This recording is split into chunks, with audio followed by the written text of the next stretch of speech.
Do you think that we can't fight the thing? We don't need fucking Luca to be... Yeah, Luca's not that great about... Yeah. Yeah. Hell yeah.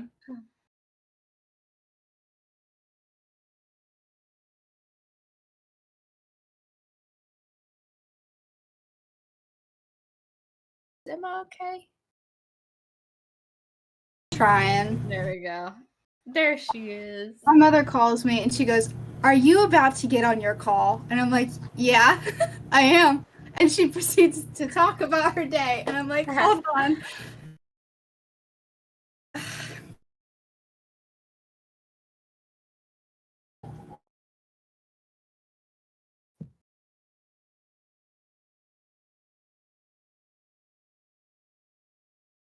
Hello. I did not realize that we were live. Oh, hi guys. Ah.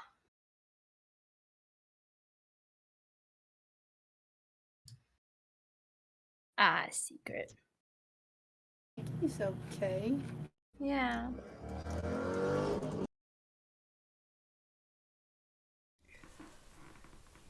We have transitioned and we are now on screen. I'm really big for some reason. Oh well. Good enough. I look so concerned. Shit. No.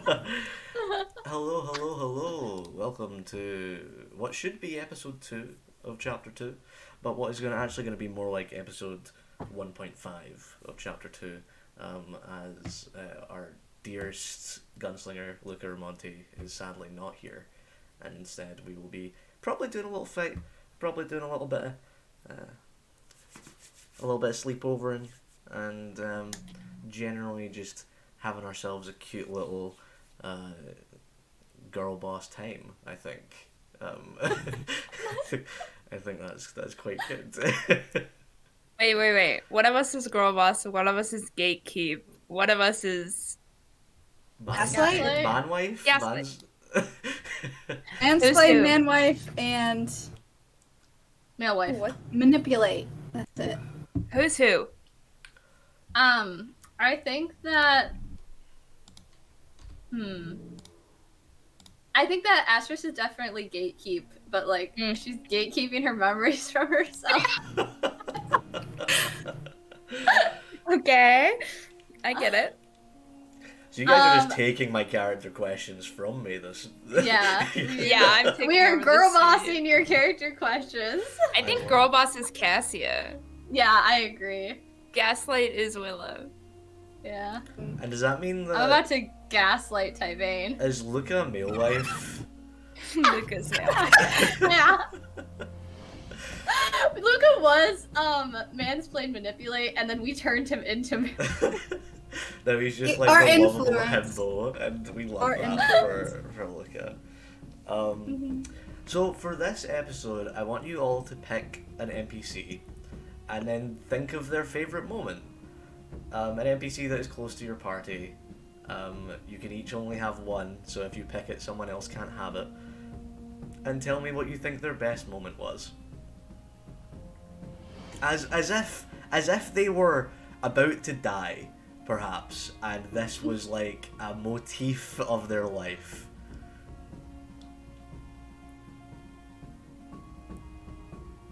So, This is so sad. Monty, do you want to pick someone? I do. It hurts a lot, but I'll do it. Yeah, absolutely. Obviously, you're gonna pick Viridia, my dear sister. Oh gosh, her best moment.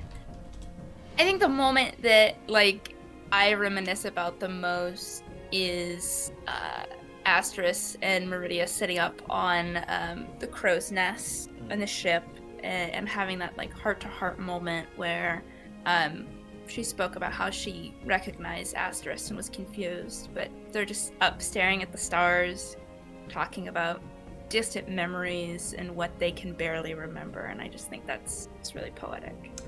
I love that moment because she was telling you about stars that weren't there anymore. Like, oh, that was really great. I love that whole moment, and there's something really special at a crow's nest. Yeah. Yeah, I think you should tell that story at Meridia's funeral if she does die. I'll tell a lot of stories at Meridia's funeral. Hillary, playing lovely Willa. What NPC would you like to pick? Oh, I think that's hard. Most of my NPCs are kind of mean to me. Really wouldn't matter. They'd be like, oh no. I'm gonna have to pick Father Julie though. I love Father Julie. Probably my favorite moment with him is the one I drew, is when he took Willa's hands in his and told her to be the faith where he couldn't. I think he's like really good. Where Eleni was sort of like that mother figure mentor, Father Julie is that father figure, and in a sense an extension of what Eleni was to Willa. I love having a good priest for once, and Father Julie is just so much fun to play because I can just end any conversation with Ramoseo and just walk away whenever I feel like I don't want to talk anymore, and that's great. I love when you do that too, which is why Father Julie can't die. You can't take away my mini singing. Well, if Father Julie does die, we'll have a lovely wind grenade funeral, and there will be many singing, much singing. Genathan will probably do the eulogy, so that'll be very nice. But hopefully Father Julie doesn't die, although he is a very experienced cleric, so he will be fighting on the front lines. No. Anyway, thank you for that. Emma, playing Cassia. I think we all know who your favorite NPC is here. Oh, am I that transparent? Yeah. Koru being Cassia's father is definitely my favorite. You've done a wonderful job with him. I think Koru's favorite moment was probably when everything was still okay, when the Outlaws first hit one grenade with the archery competition and all that. Everything was just happy and we were okay and he wasn't half dead. Or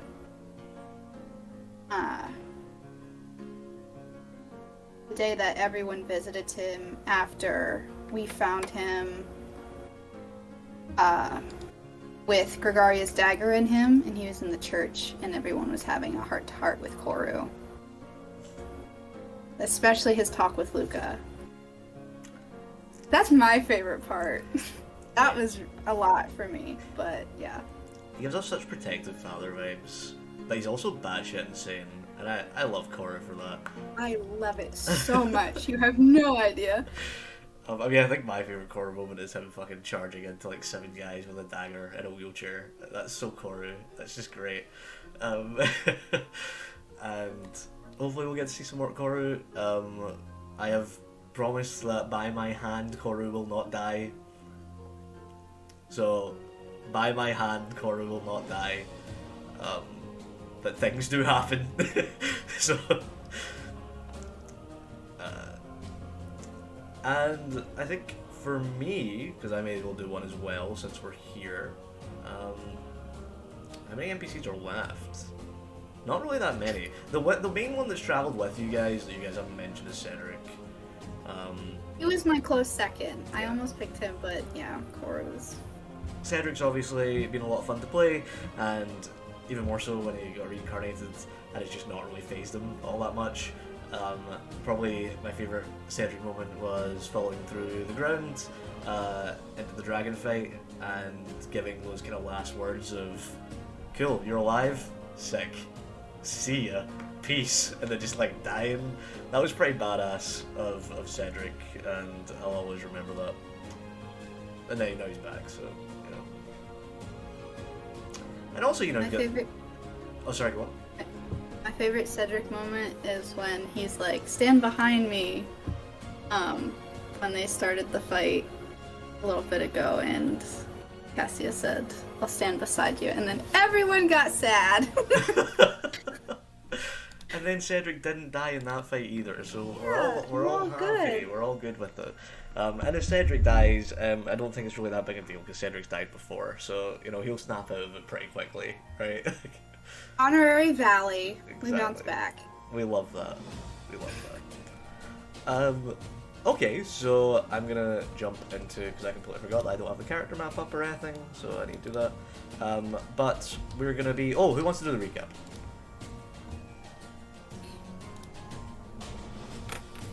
I can do it. Do it. Had a lot going on. I know. I sure did. So we started the session. I don't even remember where we started it. We're I fighting. remember. You were fighting Finn. Oh, that's right. Yeah, we were fighting Finn. And Willa was trapped in Finn's grasp for 2 weeks because we took a break. She was just hanging out. So Willa started the session hanging out in Finn's grasp. And luckily Willa was able to get to Finn and sort of push him out of this evil demonic monster that had been sort of possessing him. And we were able to kind of get Finn out, throw him to the side, and defeat this awful, evil abomination. After which we recruited both Finn and one of the Didals that he had sort of kidnapped from Ruby City, but it was like a twice removed cousin Didal, not very important. So we took him and Finn back to the Valley House, where Finn and Cass had a heart-to-heart, and we talked to Finn about sort of, betraying us, trying to kill Koru. Koru forgave him. And after that, we had a lot of moments where we were able to prep more for the war. Astrus went and talked to Meridia again, and Hillary cried as Astrus got to remember the feeling of the wind on her face and the ocean and get a childhood memory from the plane of water, which was so good and so sad, and I loved it. Cassia, I believe, talked to Koru some more. Or, no, you were talking to Finn, right? Yes. Cassia was talking to Finn, sort of reconciling, having him meet with Koru, having that talk and forgiving him. And Luca went and talked to the generals, Juniper and Prid, and sort of had a really long talk with Prid, in which Prid offered to turn him into a werewolf so that he could fix his whole body issues that he's got going on, which he's learned to work with through blood magic. But Prid said that by receiving the gift, aka werewolf powers, he would be able to regain control over his body. At least Prid thought so. And Willa went and talked to Keitha, who is an old childhood friend and sort of an older sister to her, who sort of let Willa know that Tyvain had insinuated that she was married to him or betrothed as the Queen of the Stars, which pissed Willa off because she has sort of told Tyvain that she is not something that he can own or simply lay claim to. So very upset, everyone sort of regrouped at the house. We ate dinner, and it was sort of a tense dinner in which everyone ate, and then Willa went straight to her room, in which she had a visitor. After reading some of Eleni's journal and lighting a candle to Eleni, Sickle showed up and attempted to sway Willa to his side and lay claim over her. That would be Selgoth. Yeah, Selgoth, who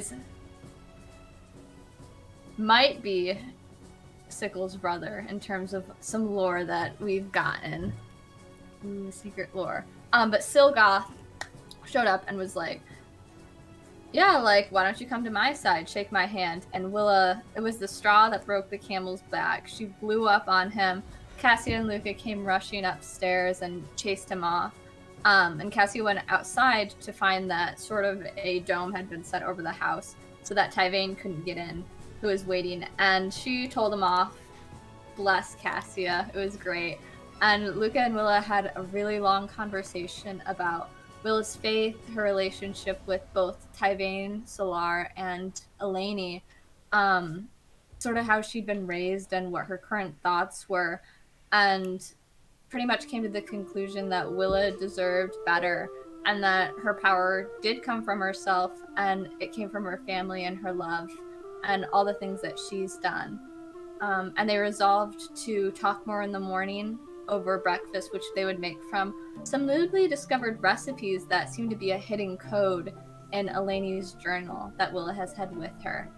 And we ended this session with some really cool Eleni lore cliffhanger, which was essentially Eleni saying that she's tired of all this and the stars need to fall. That's absolutely right. I'm going to throw in a couple of dots of things that I mentioned offhand during the session that people can go back and look at if you're really into the lore. About twice during the session I mentioned that no one's seen Cedric in a while, and he has not been present in anything that has been going on in the town. So that might be something that you might want to look at, I guess. There are weird carvings around the house that are very, very briefly mentioned, but are not to do with the weird dome that's going on. And I'm really excited to think about more recipes to throw into Eleni's book and then have you guys decode. That's going to be a lot of fun. I'm actually thinking about writing an actual recipe book and then trying to decode it. That would be fun. So, indeed, we are starting up with, right after creating these beautiful lemon tarts, you are kind of all getting together after eating these beautiful baked goods, and you reckon you have another day and a half before ships arrive.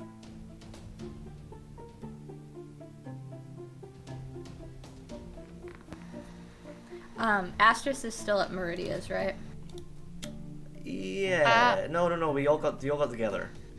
Yeah, I think I'm back. I came back in the morning time. Mm-hmm. Astros walks through the door, opens the door, Seinfeld track plays. Boom, boom, boom. No. I'm here now. Waka waka. There's a laugh track. Everyone looks around confused. I turn, there's eyebrows and eyes drawn on my face. Astra's theme music plays. Yes, sorry, just to quickly check chat, you're absolutely right, I did get the cookbook thing from Fullmetal Alchemist. I was like, I'm doing that. That's so cool. So, it fits well. I think so. So Koru is like 3 bites into a lemon tart. And it's like, so, what's the plan today? Well, I think that obviously I need to have a talk with Tyvane. Thing happened? You could say that. A lot. I sort of found out through Keitha, an old friend of mine, that Tyvane has laid claim over me through the title of Queen of the Stars. And last night, after sort of looking over the things I had with Eleni, Silgoth came to me.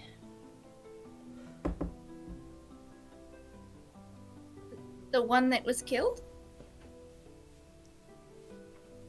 Yes, he was different this time. He looked like a dwarf. I thought he was Leon at first.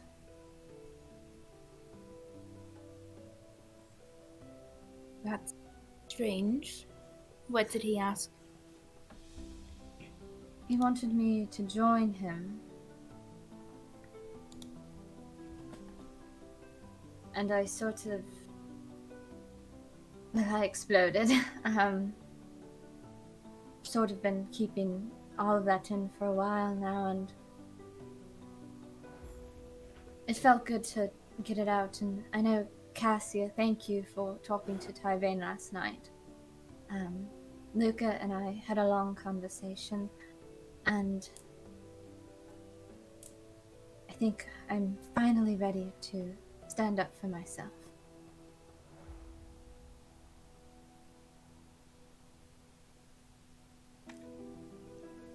Well, I for one am very proud of you, Willa. Thank you. Especially for these lemon tarts. They're very good. Yes, that was the other thing. They're Elaine's recipe. And Luca and I have sort of found a code in her old journal that I've had for a while, but wasn't really ready to read yet. And it has secrets in it. Secrets that I think that Elaine left for me.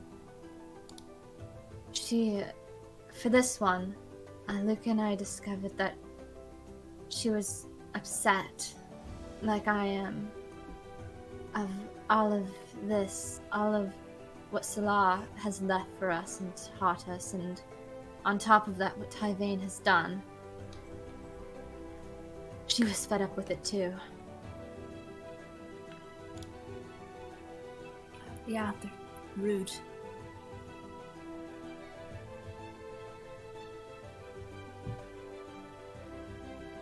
Cora's just nodding in the corner. That's my plan. I presume that Luca will be going to talk with the generals again. Cassia, what are your plans?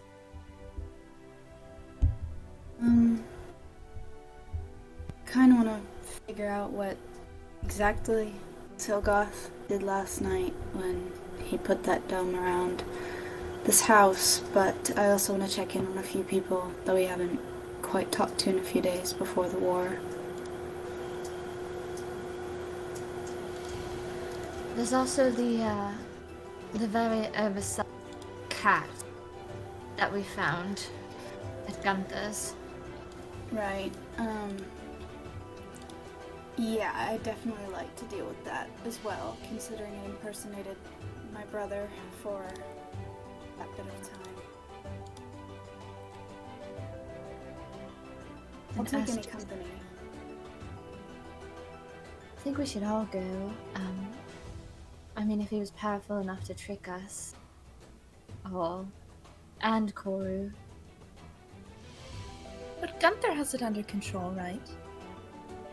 I would think so. Gunther is a powerful wizard. Is Gunther a wizard?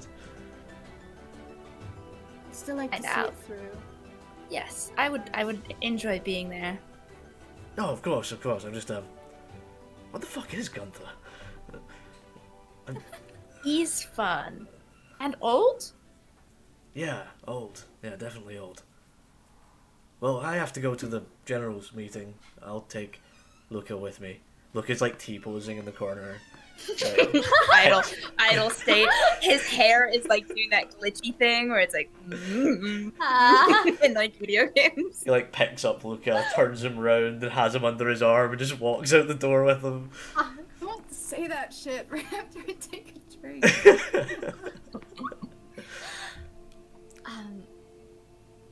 I also have business.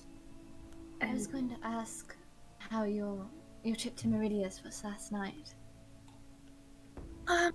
Fruitful. I did not tell you, but before we went to take care of Finn, I decided to reach out to Azure. The message I received was confusing. I had requested her aid as we're fighting ships that are bound on the sea, and I figured if there's any deity we should get on our side for this battle to help us out with these large vessels, it would be the deity of the sea. So I reached out. I don't know, she said something strange. So I went to talk to Meridia about it. What did she say?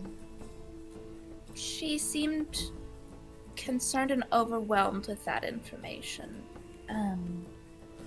Azure called me Sister Soul. But she did promise aid in this battle, simply to watch for her on the horizon, so I assume that is likely what I will be doing today, is just watching the horizon. However, I did get the chance to speak to Meridia about our home. she gave me the gift of a memory when we were young in the plane of water.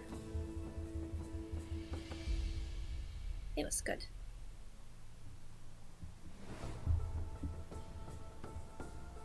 I'm glad that you could share that with her. And that's hopefully a Joe will be helping. Tyvain knows our current deity help has not been fruitful. I could request the aid of the reliquary as well, but I don't know what I would gift to them to call upon them. I suppose I can work that out. From things I've heard of Azure, she seems to be trustworthy, kind.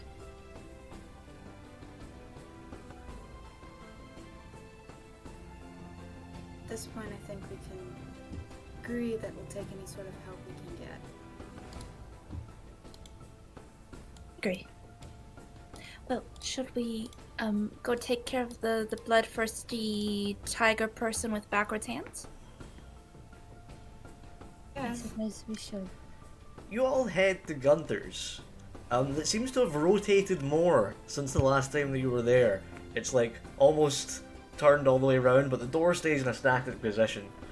When you walk in, the tree is growing out of the left side of the house, but there's still like floor and everything that you can walk on.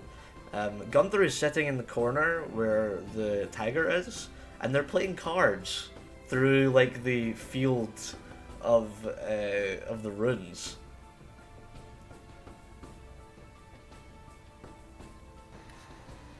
Willows knocks on the door. Sure, the door is open, but as you knock, kind of stands up. I wasn't doing anything. Oh, it's just you. Hello. Hello, Hi. Gunther. Hi. Please come in. Do you need breakfast or? Oh no, we actually brought you some lemon tarts. Oh, lemon tarts? I've not had lemon tarts since I was a boy. When was that? Oh, you're not going to get lower out of me that easily. Oh, I tried. Asterisk, you tricky one. Yeah, you almost had to. Oh. Eagerly takes the lemon tarts, and you notice that the tiger man stands up and warps into Asterisk. Oh, I don't like that. Hello, No. I'm just a scared little warforged with no memories. Oh, Please free me from my prison. Gunther, can I hurt this one? Not emotionally, I've tried. Oh, no, I meant physically. Oh, well, not without breaking the runes, and I would highly advise not doing that. I just stare at it. It's just blank staring back at you as you... I feel like the staring contest could go on for quite some time. Have you managed to speak to the, Aria, It's a rakshasha. a rakshasha? It's A a rock. rakshasha. It's a rock. You can call it a rock if you so wish, but it says right here in my big book of demons, a rakshasha. Look. It's just a big fucking leather book that he's got. It's demonic. It's a demon of some description. Willa sort of looks at the Rakshasa and narrows her eyes.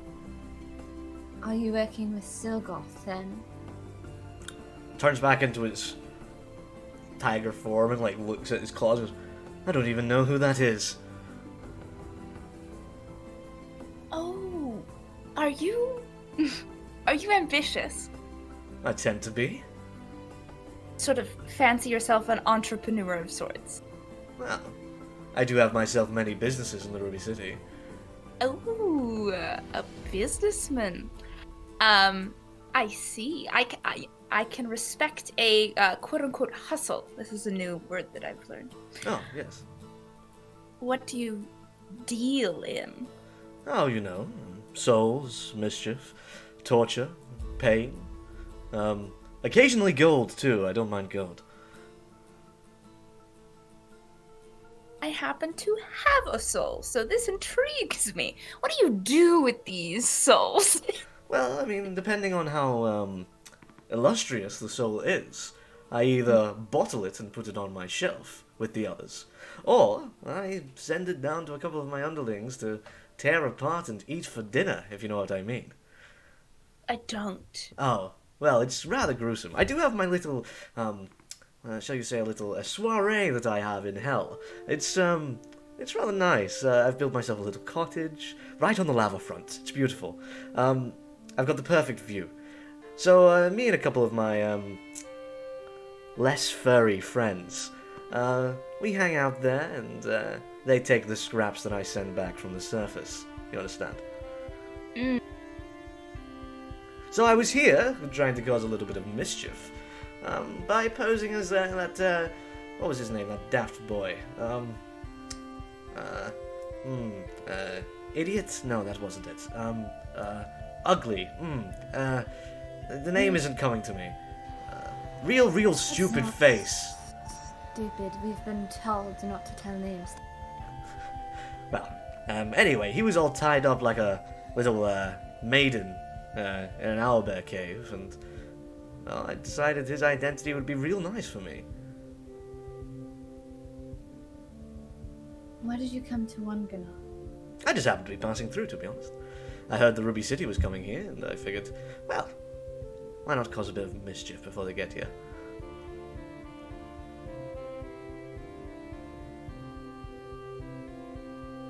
You know, meddling in others people's lives and causing pain isn't very mischievous. It's just evil. Caught me!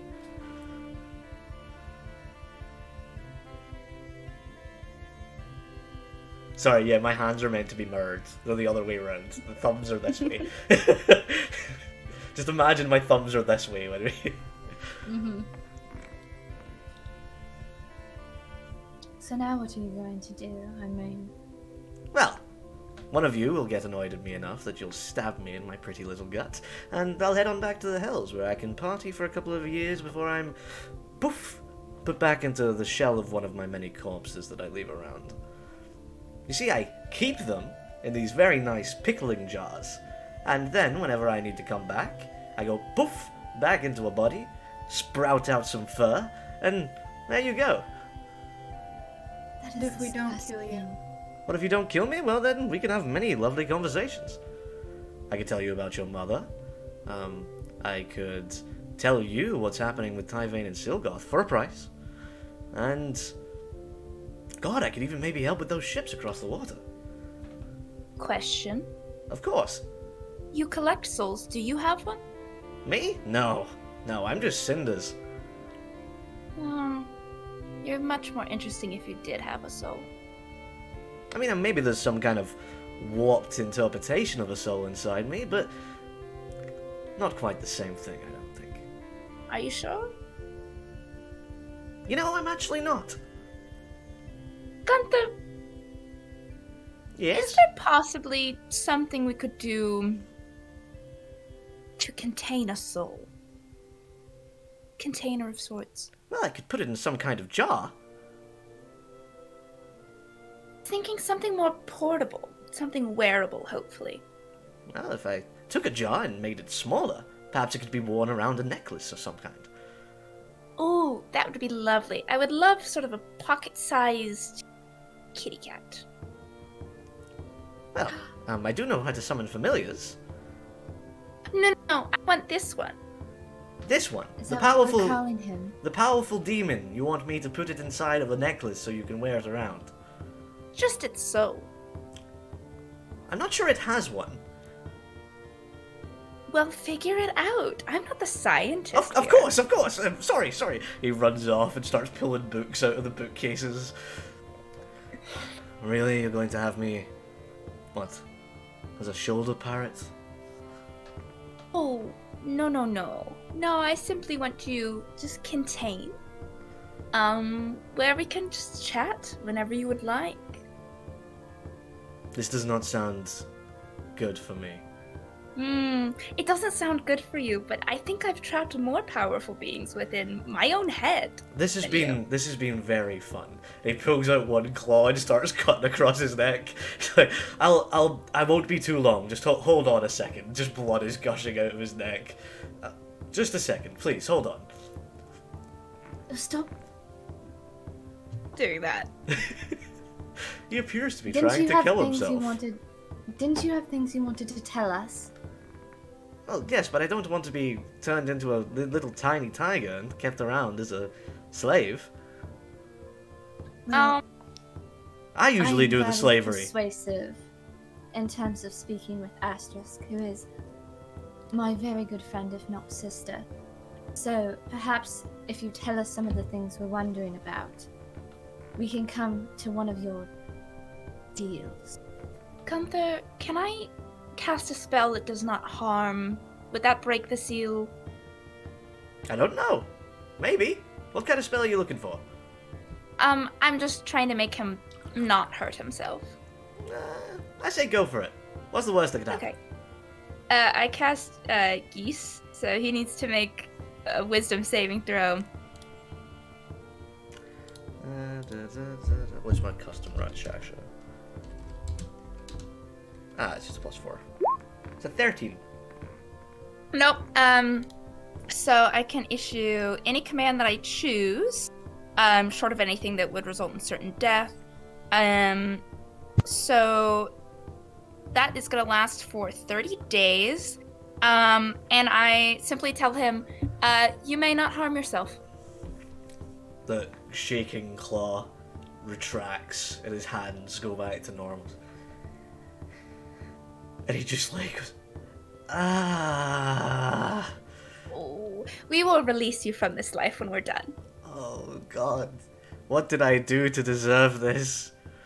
You impersonated someone and murdered several innocent people. Oh yes, that was actually very fun. Interesting. Worth it. So what did you want to know? Well, I'm curious about. You said you know things about Silgoth and Tyvane. Oh yes, they're in the middle of a bit of a fight, I suppose. Over trivial things. I thought that Silgoth was dead. I mean, we watched Tyvane beat him. We helped. Can you even really kill a god? Very strange. Is Silgoth a god? Well, what even is a god?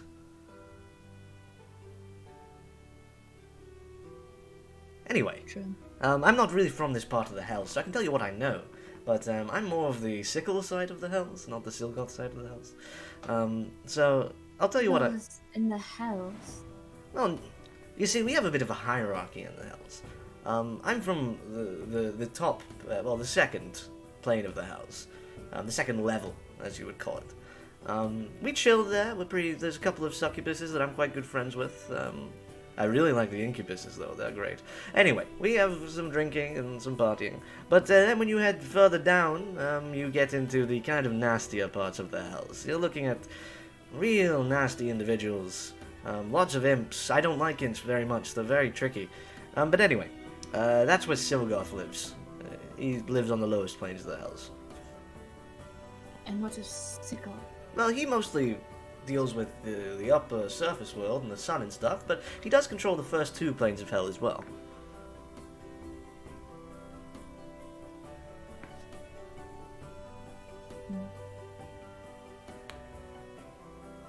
Is that all you know of Silgoth and Sickle? No, I know a lot more than that. I know why Tyvane and Silgoth are fighting. Why is that? Something about souls. Souls. Yeah, allocation of souls. Hot topic Yeah. amongst many people. Silgoth says that not enough souls are coming to the Hells. Tyvane says not enough souls are going to the stars. Blah blah blah. Fights ensue. And they're at each other's throats. I think it was a problem with Solar before that as well. So it's just another way of them laying claim over people's lives. I suppose you could put it that way.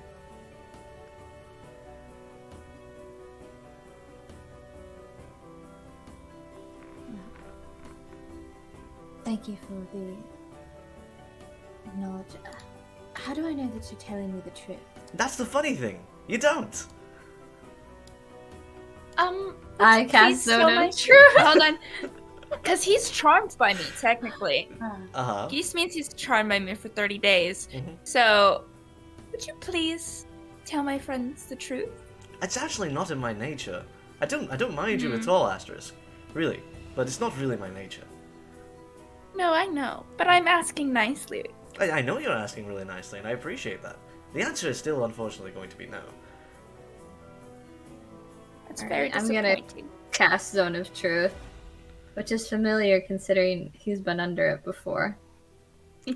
Sure, you can zone a truth them. It's a wisdom save, right? Yes. It's a 14. Ooh, that's not enough. Oh, bugger. Is all that you just told me true? Most of it. What was false? Well, actually, I really don't have a preference between the incubuses and the succubuses. That was mostly just conjecture. And actually, I do party with imps quite often. I'm not really an imp racist. It's kind of a... I meant about Silgoth and Tyvane. Oh, you meant... Oh, my apologies. I'm about Silgoth and Tyvane. I made it out to be a bit more of a pissing match than it really is, but really it's actually a problem if the people don't go to where they're really meant to be allocated, because it creates an unbalance in the nature. If someone is stealing souls, then that's an issue, and it's probably a just thing to have a war about. And how do you spell your name? He begins to... His tongue lashes out and he begins to speak in Infernal. I speak Infernal. What's he saying? Gotcha, you're just like, write this down, write this down! Is there a tittle over the A? When you write down the runes, it spells out Ekalash. And in the English alphabet, that would be. Well, you know, my common is actually kind of rusty. Are you speaking of Old Common or New Common?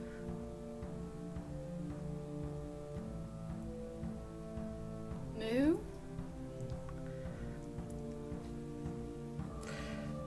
He's biting on his tongue hard, but then he He's realizes not allowed he to can't. hurt I know, and then he himself. realizes he can't hurt himself, and it's like he's trying to bite down, but he can. And he spells out his name: IKILASH.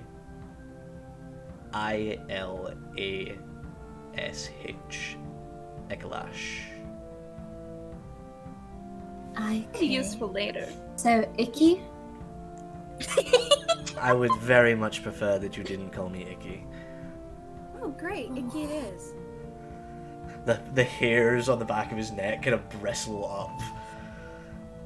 Pardon, you prefer Lash? Yes, actually, I do prefer Lash. I'll call you Lash. We're friends, right? We are friends, yes. This is lovely.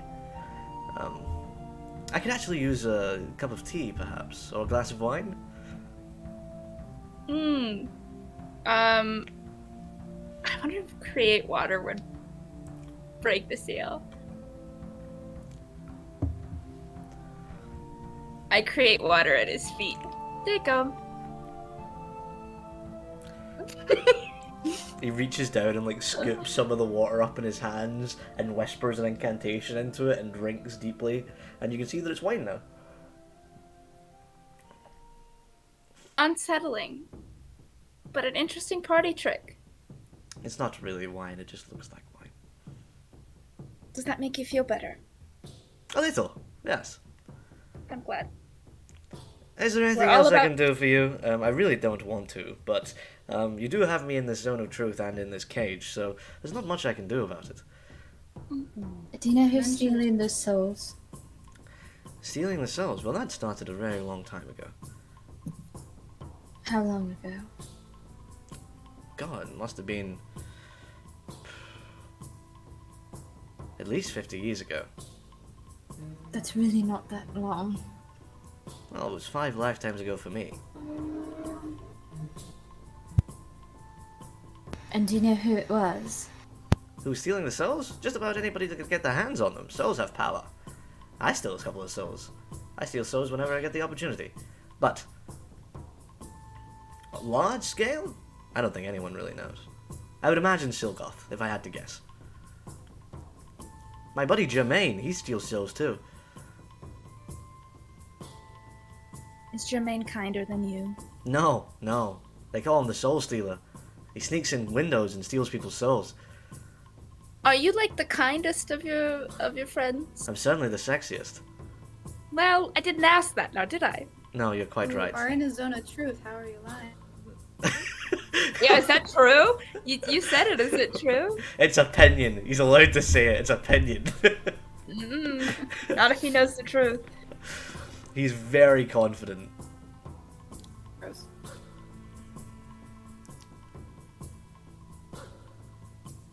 You mentioned my mother. I did. Just curious. Saying you're from the Hells? No. Although, her name is etched on one of the walls. So, Elwyn, right?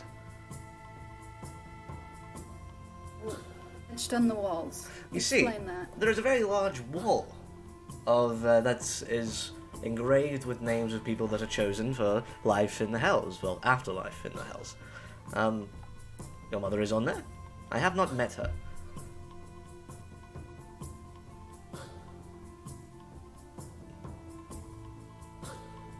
You know of each that people arrive to?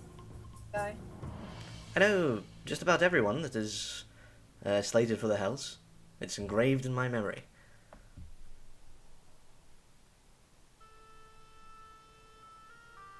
Is that beach part of it? I'm afraid I don't know what you're talking about.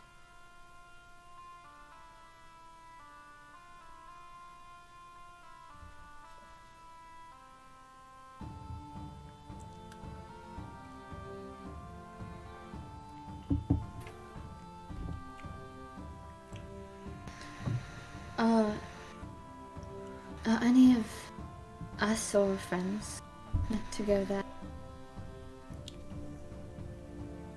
Well, there's that demon boy. Then Which one? Finn, that's the one. Yes. And I've got my eye on Luca. I've got high hopes for him, although he's not currently on the list.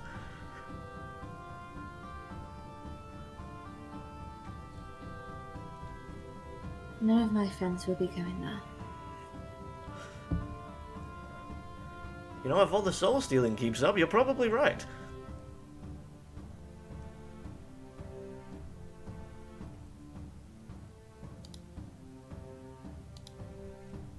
Do you know of anything else of importance? I know exactly what's going on in Ruby City. There's a big scandal going on right now. They're polluting the drinking water. I had a journalist turned into slime for trying to report it. I also know that Vance Ermin is having an affair with Soliloquy Darling. She's a famous opera singer in the Ruby City. I also know who burned down the house of a very illustrious family in the Ruby City. I also know what's happening with Paulo Torres. I know the secrets of Missouro. I know... The secrets of Missouro. That is what I said, yes. To elaborate? Do you wish me to elaborate? It wouldn't hurt. So it all started a very long time ago. Missouro was first created in this large city of, this large wasteland of sand and fey energy that came out of the ground in these big purple pools. After that, after people had settled down, they started making each other into robots. How they do that, I don't know, but whatever. It's freaky, but cool. Warforged do actually go to an afterlife, by the way, in case you were wondering if they did. They do indeed go to an afterlife. What is that? they have many. Some of them go to the reliquary, some of them go to the hells, some of them have even been known to go to the stars. It really just depends on what their faith is. Anyway, after that, there was a great period of industrial revolution where magic was banned and they became factory workers. At this whole time, they were led by this man called Leatherface. Leatherface is a man who has a face that's made out of leather. Well, it appears to be We've leather. met. Oh, you have.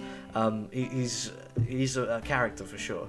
But what people don't know is that the Prime is actually not a person at all, but actually just a controlled puppet by Leatherface. And Right. yeah, and he's been controlling everything from day one. What people don't know is that Leatherface is actually controlling a bunch of the upper organizations of Crusta, and he's actually quite a few of them. And people also don't know that there's a revolution going on in Missouri right now, led by two brothers, Felix and Romeo, and They're both we knew dead. that. Yeah. oh well, it seems that you know more about the secrets of Missouri than I do then. Sorry for wasting your time. You're okay. It's just I'm kind of the queen there, so Oh, yeah. oh, I've not heard of you, sorry. You know, I hadn't heard of myself either. So fair enough. You've mentioned the stars. Yes. Do you know if there's ever been a time that they've fallen? What, you mean like a meteor?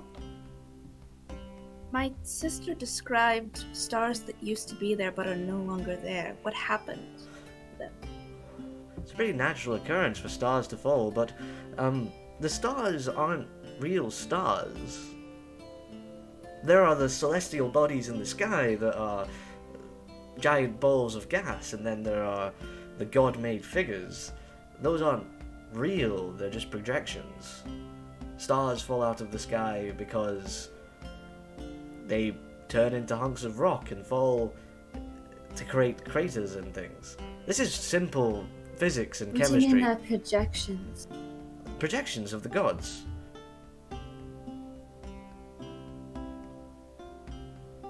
So they're not real? Well, then, what even is real? You can see them with the eye.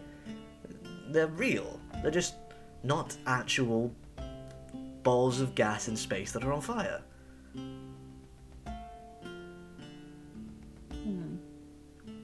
Well then, if they're just explained by science, then how do people go to them? Well, the stars isn't really... I've never been, so this is just how it was explained to me. They're not really... like... You're not actually in space when you're in the stars. You're in a little pocket dimension that Solar made for her followers to go to in the afterlife. Do you know if other people can make those? Yes, all the gods have them. Do you know if a mortal could? A powerful enough mortal.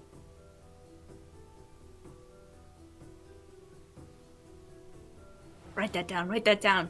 We're making our own demi-plane. Get fucked. Yeah.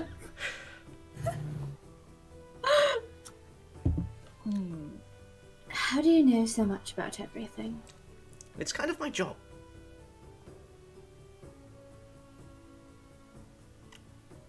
You know, when you're telling the truth, you're really not all that annoying. Thank you. Queen of the stars. Don't call me that. Oh, to rouse you up though. And I can only speak truth.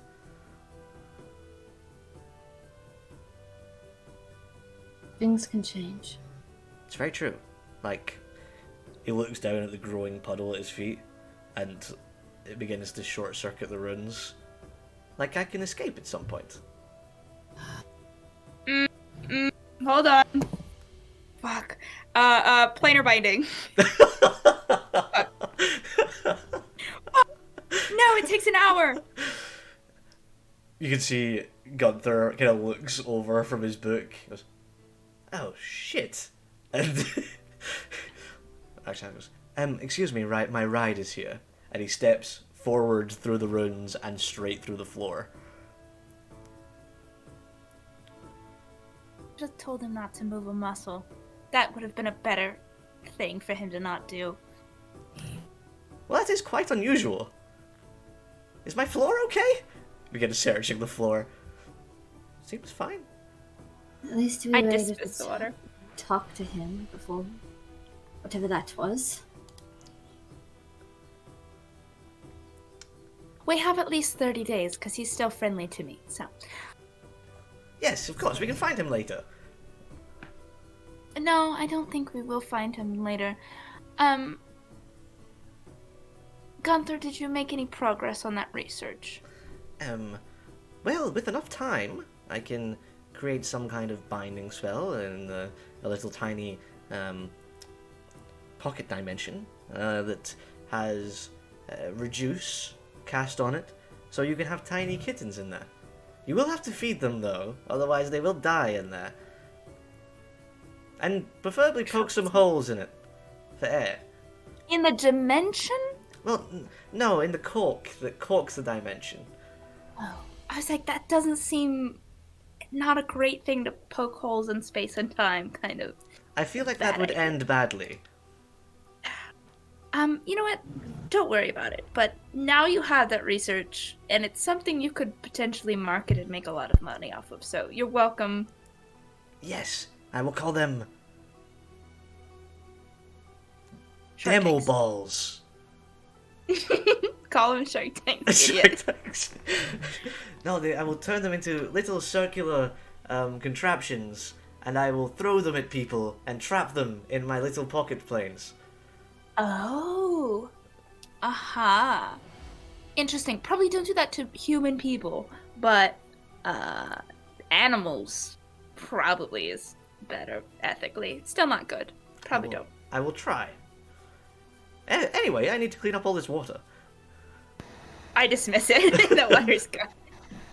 Ah, never mind. I'm good now. I just heard cats don't like water. Usually not. Do you like water, Gaston? No. That was a lie. Gaston said yes. We know the truth. Don't silence Gaston.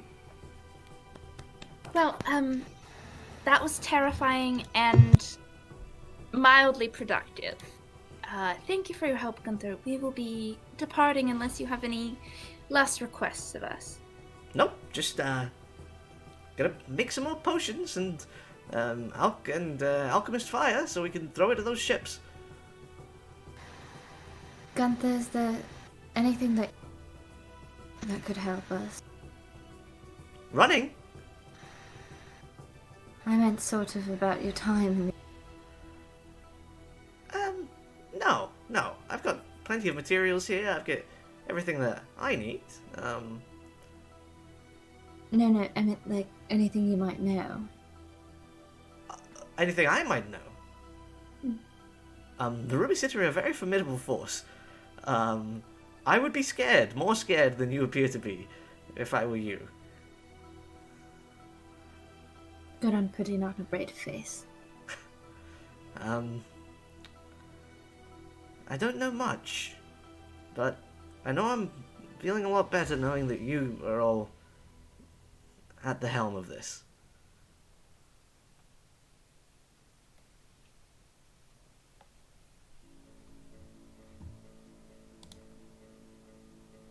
Did you like the lemon square?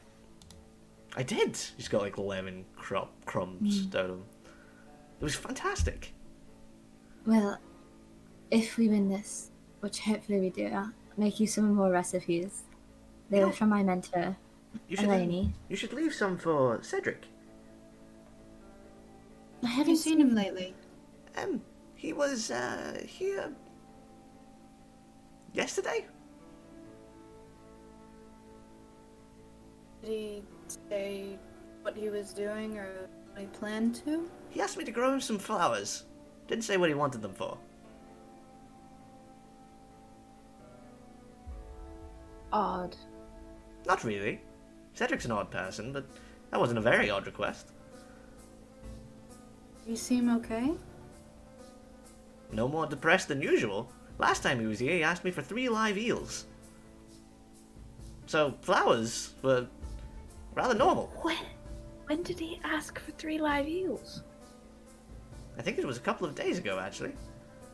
Okay, interesting. What type of flowers did he ask for? Daisies. Meridia? What the fuck are you doing? 3 live eels and daisies. What an odd grocery list. As I say, he's not always the most normal person, but I didn't think it was that odd. We should probably go and check on him. No. Sure, where do you want to go?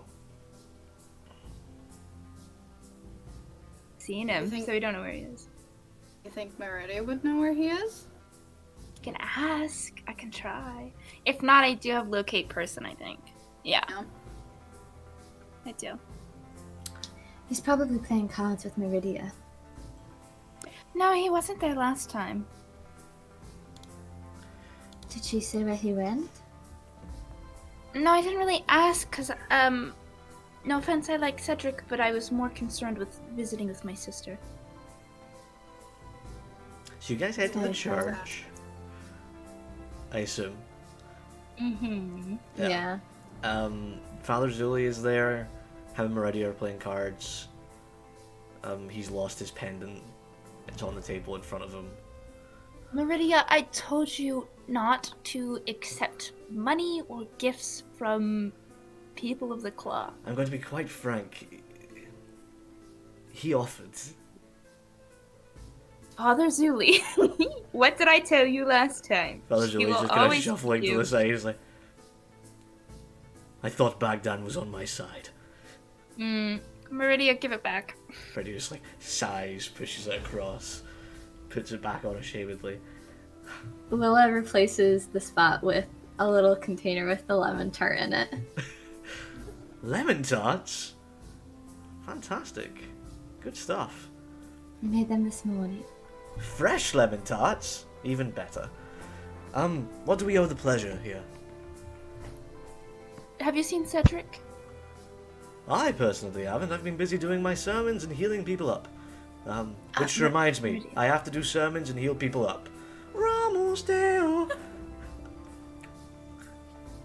Meridia is gonna... No, I've not seen him since yesterday. Do you know what he was doing requesting 3 live eels? Yeah, he lost at a set of cards and he didn't have any money left, so I dared him to eat 3 eels. Whole? Yeah. Were they electric? I didn't ask for them to be electric, but... You know, knowing Cedric, they probably were. Meridia, what happened? Where is Cedric? He did it, he was fine. We all laughed. Father Zuli was there, Father Zuli cheered him on, it was funny. And then, he left. He went by to see Gunther. Gunther said that he had seen him. Yeah. Anything else? Any other He mentions? seemed kind of sad yesterday, even though he ate a bunch of eels. I thought that might make him happy, but no, he seemed kind of sad yesterday. Meridia, most people don't enjoy eating whole eels. I'll tell you, Cedric isn't most people. I don't know.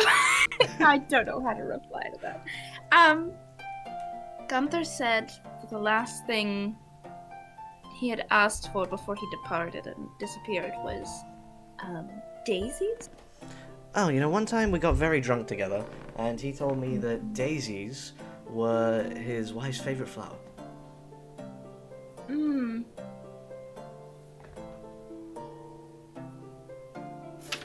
That explains it.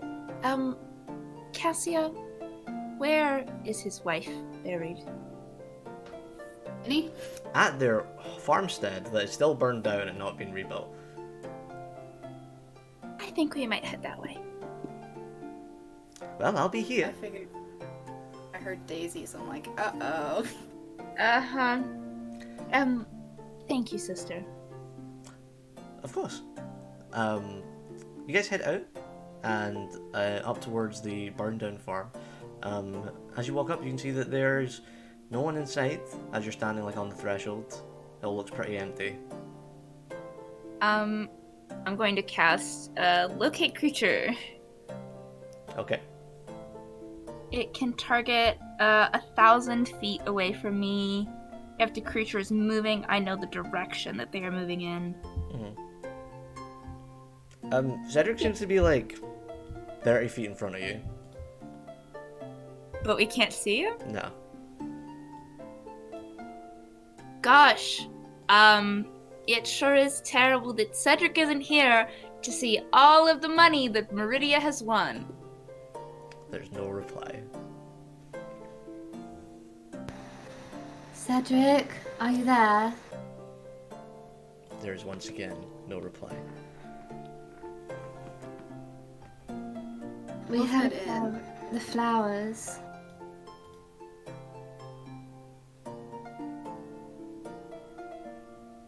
Are you alright? There's once again no reply. Can I cast see invisibility? Yeah.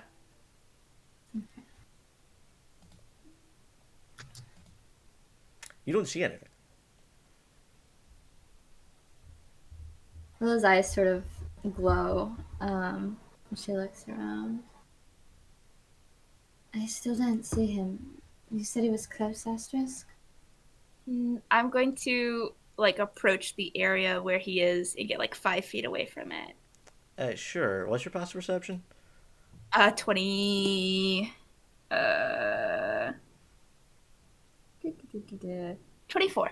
There's a light shimmer in the air around the house.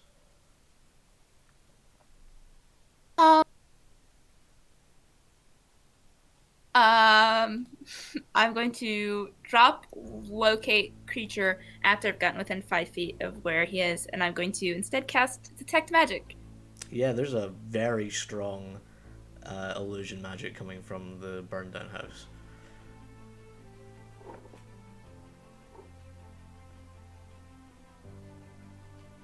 Okay, Just, what is it? there's an illusion here. Now you can I'm see currently- that the clouds are moving behind and not moving across the house. It's a fake background. This is fake. I gotta touch it.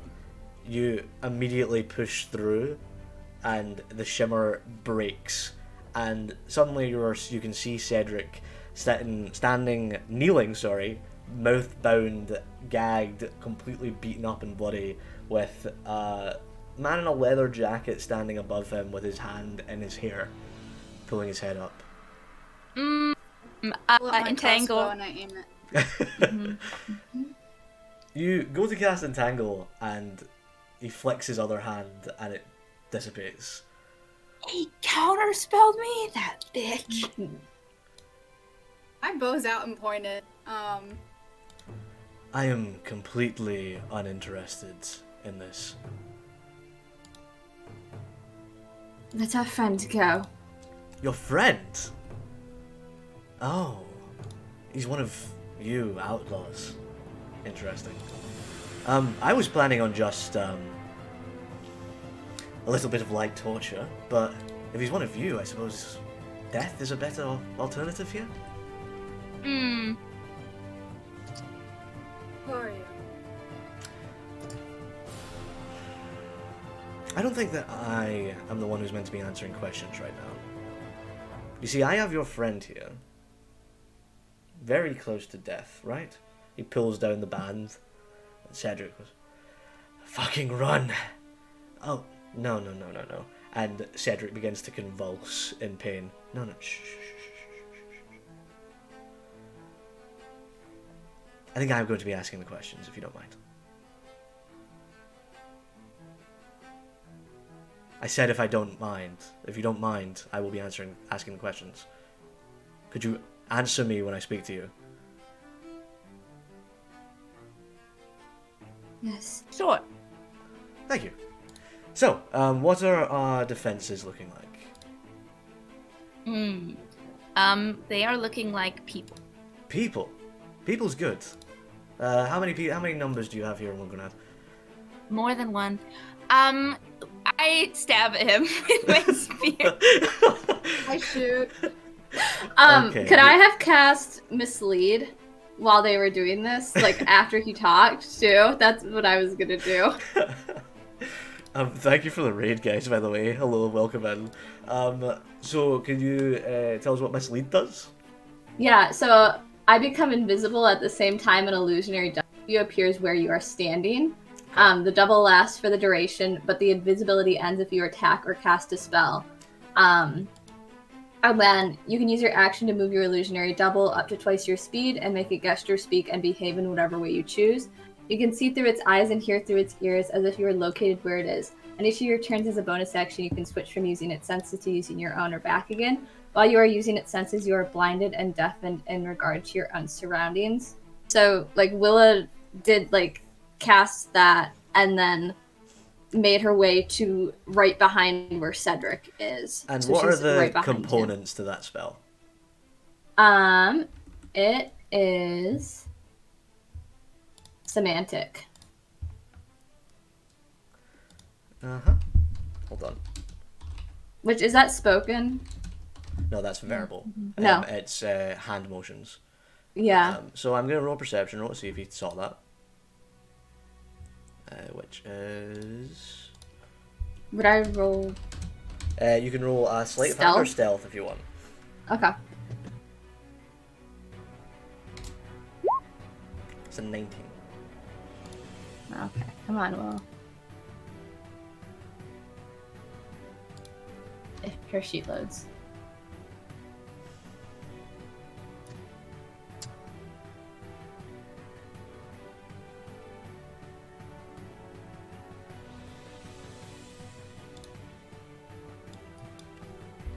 Can I just roll a physical time?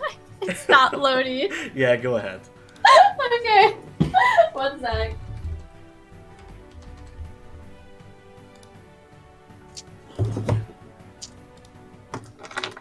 Come on, L's die. I rolled a 2.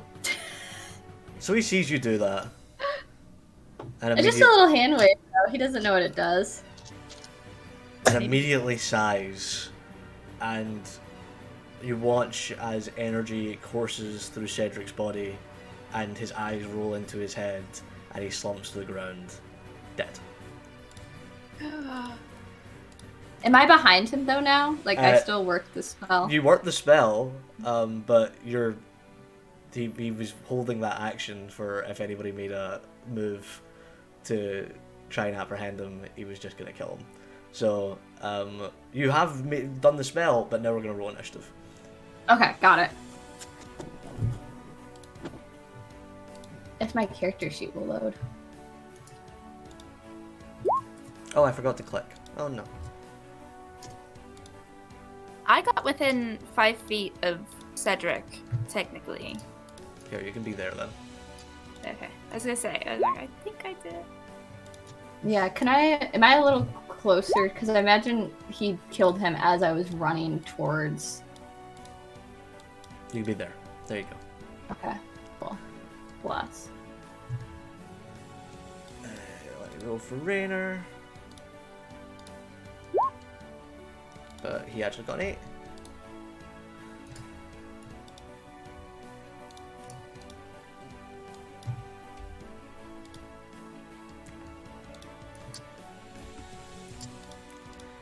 And we have these guys as well.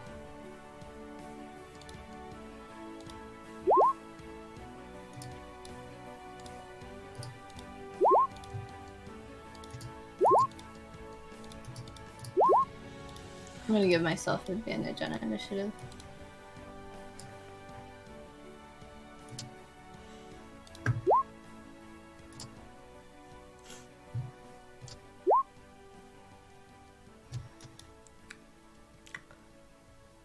How'd that go for you?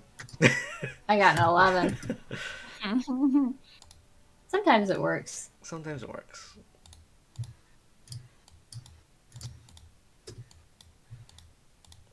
Okay, let me get this in turn order. Hold on. From descending. Okay, so first up we have not the Archmage who's got any. There we go. First up is Astra's. Yeah. I love it here so much. I'm gonna go ahead and bonus action Starry Form Archer. Go ahead and try and hit that guy with the Archer. Sure. 26 to hit. That does hit.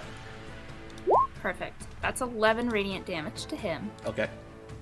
And then for my action, I am going to run up and try and stab him. Okay.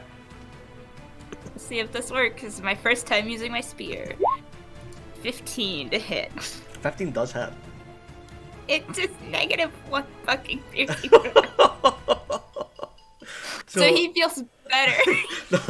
the minimum you can roll for damage is a 1. That's how it works. So it's still 1 damage that you do. Congratulations. Oh, How is it I have a- negative? I have a -2 modifier. Then why would you do that? Because he can dispel my magic shit, and this is the only thing I have that's not magic. That is true. That is true. Okay, is that your turn?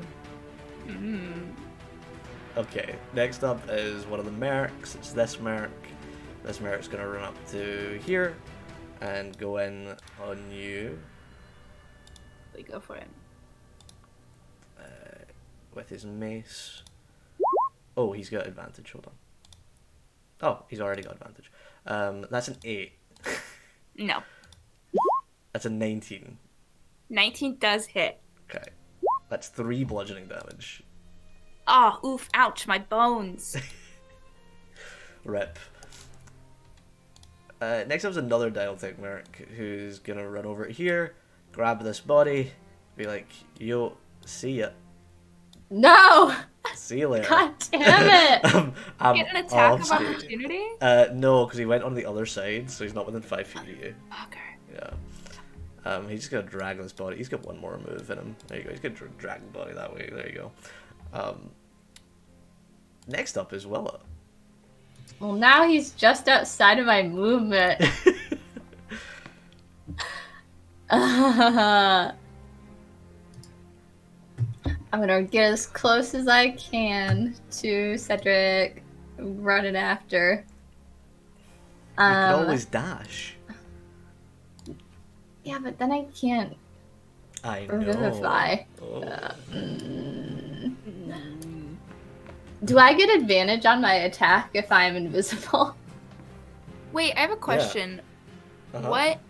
What sorcerer, what meta magic options did you pick for your sorcery? I'm not a sorcerer yet. Oh, I thought you had 1 level sorcerer. Do you I not get do. meta magic yet? I gotta get it until 3rd level. Dude. I was like, do you have distant? Because then you can do it in range. Yeah, nope, I do not. In that case, I am going to cast, Dawn on this dude Okay. that has Cedric. Oh wait, no, that doesn't have advantage. Let me find one that has advantage. That'll give me some. It's dawning on him that this might have been a bad idea. Let's do 6th level guiding bolt. Okay. Yeah.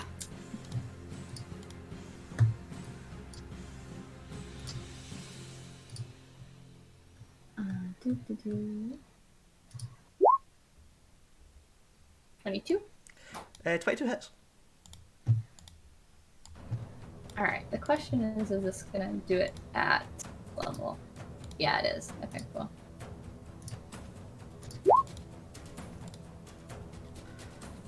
So, 32.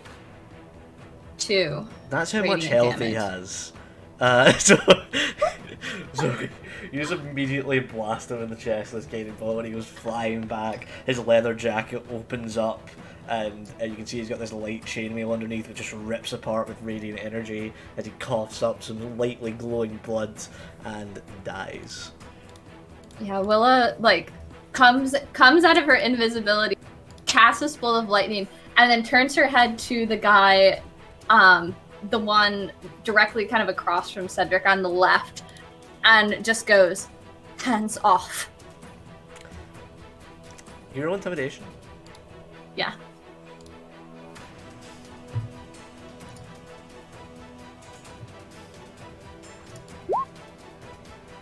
I don't have it. Wait. Hold on. Let me roll my d20 for today to see if I'm... Oh, okay, so I can't do shit. I have to subtract from people, so... There's the not Sorry. one. At least I got it out. Oh wait, I'm gonna use my inspiration. You just from, did. No, I didn't. Yeah, you I did. didn't mean to. I got a 5. No, you just used your inspiration literally like just there. No, I didn't.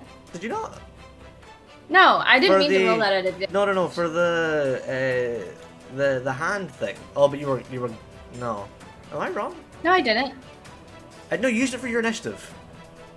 No, that's my my feature, Vigilant Blessing, as a cleric. See, that's That's my bad. Willa's blessing thing. That's my bad. On you go.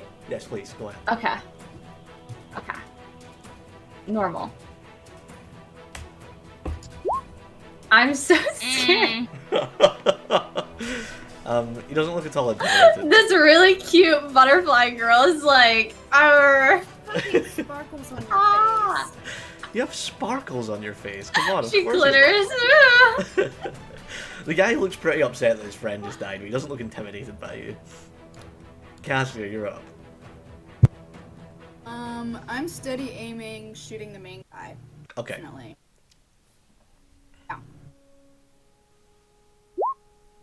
Cool. Oh, shit. Yes.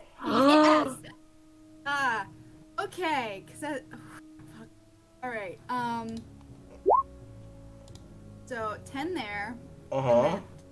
Neat, Christ. baby, get it. Get it. How many Which are d6 is that? 12. 12 d6. Aw, is your wizard hurt? Aw, is your tiny wizard hurt? Remember when Vinny was like, "They can't do this combat without Luca"? And then Does your wizard I'm hurt? also gonna do Whales of the Grave to get the one that's directly beside, so the one by Asterisk. Uh-huh. Or Okay. did you hit that one already? Did you hit that one already? No, not yet, but I was going to. Okay, You can well go that's for it. fine. You can hit the wizard guy again if you want.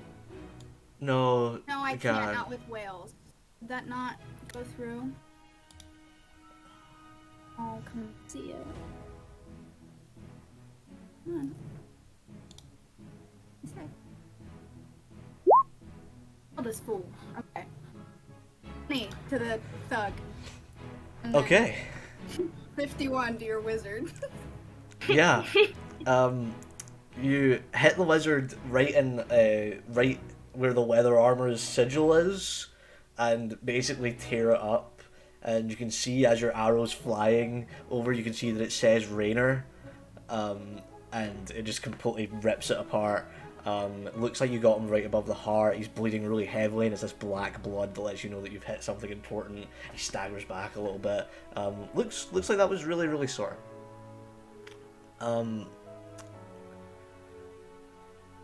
It's his turn.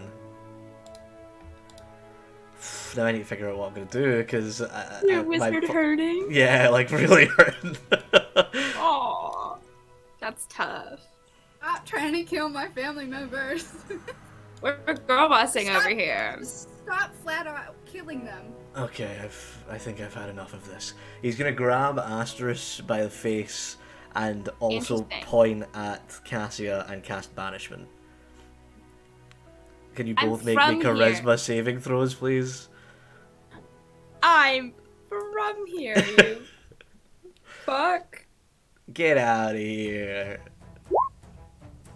Fuck. Spell save DC is 17. So, Asterisk, get out of here. Get out of What do here. you with mean, your get outta shit. Get here? out of here. You're on a different plane of existence now. Get out What of the here. fuck? I don't know for your Take shit. his concentration. And he's gonna walk over to here, And then he's gonna. That's his turn. That's his turn.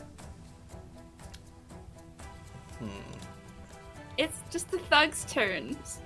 Wait, no. Wait, no. He's gonna grab hold of Cedric's leg, and then he's gonna Misty Step with his bonus action. Thank you. No thanks. Goodbye. Cedric so bad. Goodbye. Hold on. I thought an object interaction was a bonus action. Hold on. It is absolutely not. We've been giving free object interactions this entire time. Grabbing hold of... I have. Grabbing hold of the leg is absolutely fine, so he can do the teleport. Anyway, next up is some more Dynotech nerds. How far away is Misty Step? 30. Did I go too far? No. No, I think I'm good. Wait, actually, no, I did go a little bit too far. Thank you. Should be there. Dynotech mercs. This one's gonna go here. Single mace attack on Willa. Well, 2 mace attacks, but not at advantage. 17? Willa? 17? Oh, I'm shaking my head. Sorry, I wasn't looking at the map. I was looking at the map. Sorry. You're good. Other Dynotech merc is coming in, but he does have advantage. So, mace. Mace. 19? Yeah, that'll hit. Ha, take 8 bludgeoning damage. Okay. This guy's coming too. He's gonna go there.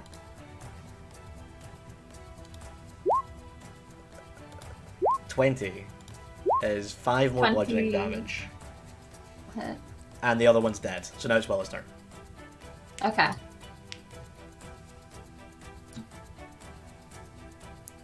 I got all these dudes around me. Alright. Action, Twilight Sanctuary. Okay. Bonus action. I'm gonna do, I'm gonna running towards Cedric with Steps of Night, but I'm gonna do it so that, I take a big jump and, fly over the dude in front of me. Okay, they're still gonna take opportunity attacks, but... That's fine. So I get 30 feet. Yeah, 30 flying feet. Can I just run through this dude? Can I push him and run straight through him? I'm okay with that. Okay. Yeah, I'm gonna do that. At 30, that gets me there with 30 feet. That's 11 bludgeoning damage. What was the to hit? 21 and 24. I'm gonna throw up shield. Okay, well the crit still So hits only- you, so that's a 7. 7. Okay. Okay. I'm gonna push my way through there. Okay. And then when I dash, can I tackle the wizard? Yeah, give me a athletics or strength check. All right. Is it contested? Yeah, it's contested. I'm gonna do strength. I'm gonna the roll- subtract. I'm subtracting from his. Oh! No! I'm subtracting 6 still. It's 14. I don't care. Oh! Meets it, beats it. Meets it, beats it. Meets it. You're absolutely right. Even though he fucking critted, you still tackle him to the ground. Yep. He lets loose of Cedric. Yeah. Yeah, Okay. that's me. Cassia, you're up. Oh, and I've got my Twilight Sanctuary up, so I get temporary hit points. Since he got hit, well, I guess he didn't take any damage, so he doesn't need to make a No. save for banishment. Right, another step. Screw this guy. People need to stop. 25 hits. 25. Yep. Another 66. Will is there. Yeah. Yeah, this dude is grappled He's been knocked down. He's not grappled. He's grappled when he's taking an action. Okay. Willa kicked this dude in the chest. 19 more damage to him, and then I'm also gonna do another whales. Wait. Oh, 3. I love Cassia more than anything. Me this too. one. 8 Get out. damage to the The one that you hit before? this guy. Well, he's dead Whichever now. one that is. He's dead now. Okay. He just like he sees the archmage get hit in the leg, and more black blood is flowing out what appears to be an artery in his leg that you severed. And the other guy looks and sees it and just goes ah, and just dies. The archmage's turn. He's gonna stand up and go enough, and everything seems to slow down for a second. Did he make his con save on Oh, banishment when he very, very good point. I don't think there's a chance in hell he's saving here. Mm-hmm. Yeah. Haha. That's my hope. Okay, you're back. All right. Now we're talking. But he's gonna go enough, and time's gonna appear to slow down for a second. And when... Okay, hold on. Cool. He's gonna do... So, those moves to there. Does that. That's a 9th level spell. Oh no. Yeah. Uh-huh. Uh-huh. And he's gone. Is Cedric still there? And Cedric's gone. No! No! And so are all... well, actually, no, the body's still there. He didn't take the bodies with him, but he did take his 2 mercenaries with him. Fuck.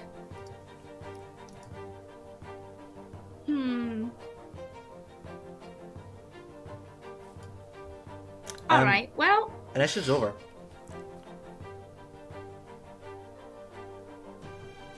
Willa, I'm is he casting. invisible? Oh shit. Do I still have see invisibility? Yes, it Let's should still be see. up, right? Yeah. He's gone. He's not invisible, he's gone. Okay.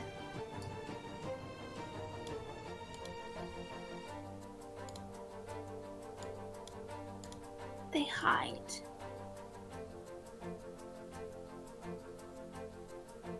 Can I cast Sending to Raynor? Sure.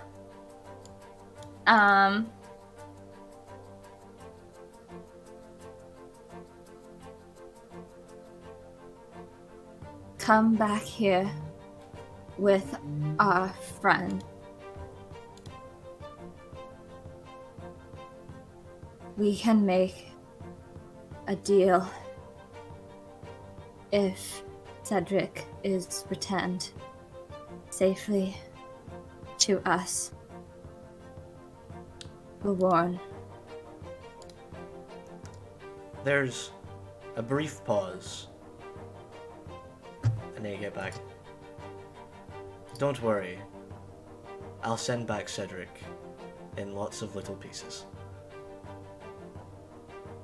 See you soon, Raynor. I mean, that's all I need for reincarnate, I'll be honest. Maybe he'll do better this time around.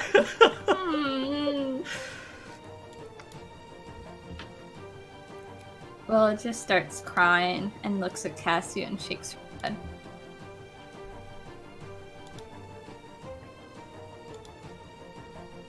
Cassia has like angry tears in her eyes. She just guides her bow, puts it away, and starts marching back into One Grenade. God damn it. They couldn't have gotten far. Where would they run?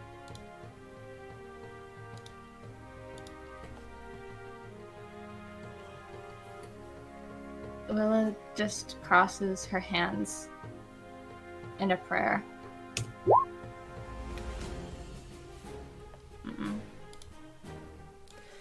There's a small ripped apart portion of space next to where Asterisk came back. As magic user yourselves, you would know that you could probably do detect magic with an Arcana check to have rough ideas of where the teleport went. Yeah, I'll do that because Yeah. I still had detect magic up. I didn't do another concentration, so You can give me an Arcana check. absolutely. 19. To the beach. That's where it goes. Oh, are there trees on the beach? Yeah. I'm gonna do, I've been waiting for this one, transport via plants. And I just say, like, I'm going to the beach. And I transport to a tree. You I can walk do through a that? tree You and- can just walk Yes. through it? That is so cool. That's my 6th level spell, but yes, that's it. Wait, did you leave us? Like, can you take us I with told you? you, no, I can't. But you take have the anyone- teleportation Wait. You have Actually- the necklace. Give us Let me that. see. Fuck. Let me see. Hold on. Actually, I might just do that because that is a lot Yeah. better use. Any creature can step into the target and larger. Okay. It just creates a link between a plant that I choose nearby me and the plant that I want to connect to that I've seen before. So I make a hole in this like tree, and I'm just like, come on. No. Yeah, we run after. You guys appear on the beach, and to your right you can see this kind of old, haggard wizard covered in blood lifting up the body of Cedric with the help of his thugs and throwing it into a rowboat. And he looks around and he goes, "Oh, for fuck's sake." 5th level guiding bolt. He's gonna counterspell that, to be fair. Oh fuck. Well, I'm guiding bolting too. Can Oh you god, he counterspell can't, two he can't spells? counterspell them both. Oh god. You can't counterspell arrows either. Yeah, get him. Yeah, he's... Idiot. You guys can get a shot in before he gets... Don't I still have my advantage guiding bolt from the last one You too? do, yeah. do it. I'm so proud of everyone. Fuck yeah. Oh. Yeah, both of those hit.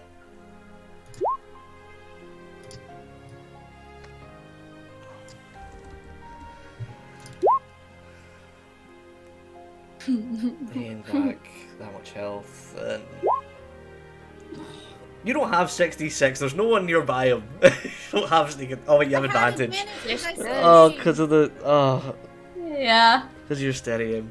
Yeah, he's dead. Perfect. Wails to one of his thugs.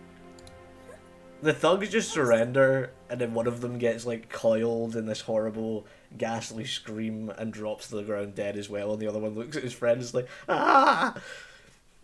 I run up to Cedric. Is it too late to revivify? I'm gonna say for dramatic purposes, yes. Okay. I don't have the components for reincarnate yet, but I can get them. How long is Revivify? What's the difference in time for Revivify? A Revivify. minute. I think I have I bet it's gonna be access too long. to. Yeah. I think I have access to. Do I?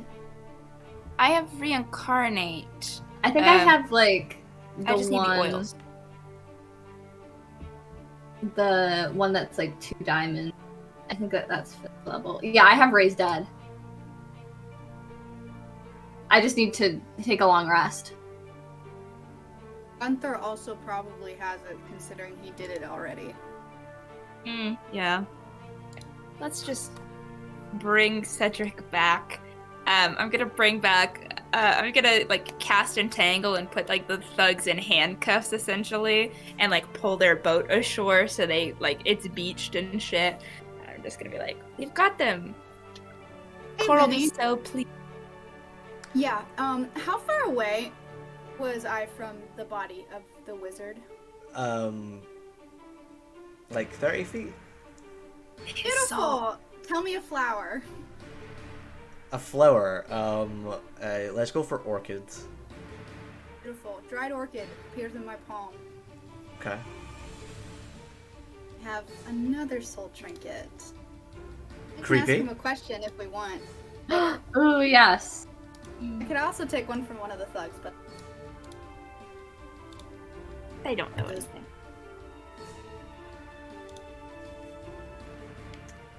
Yeah, we pack up Cedric very nicely and lovingly, drag him to Gunther.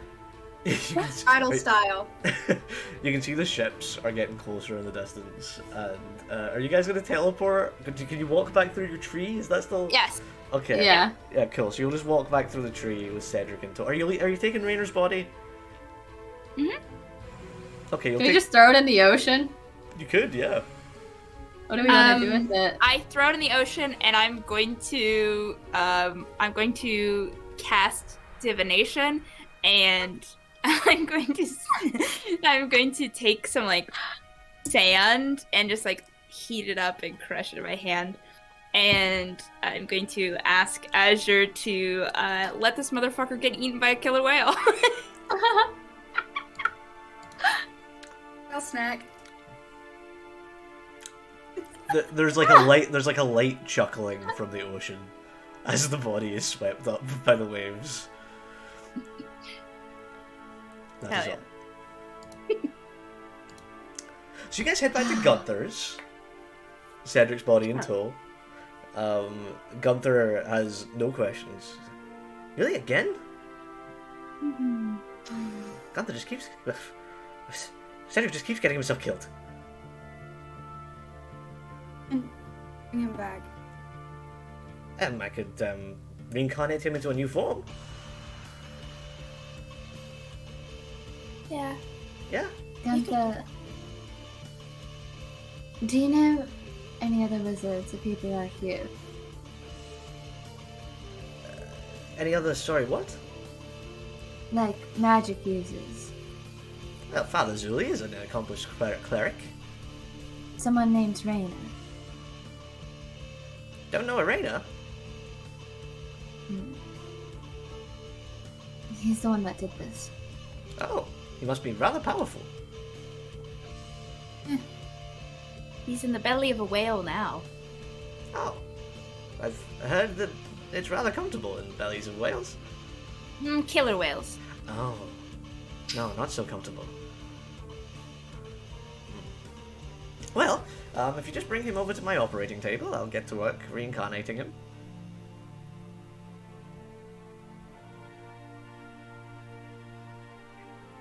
I'll need some time. You don't have to all stand around. Don't worry. I'll send him back to you in whatever position, whatever shape he's in when he comes to. Have you got any messages you'd like me to give him when he comes around? Are we sure that he wants to come back this time? I'll ask him before I... Well, I'll ask him when he comes back, and if he doesn't want to, I'll... You know? That's quite rude.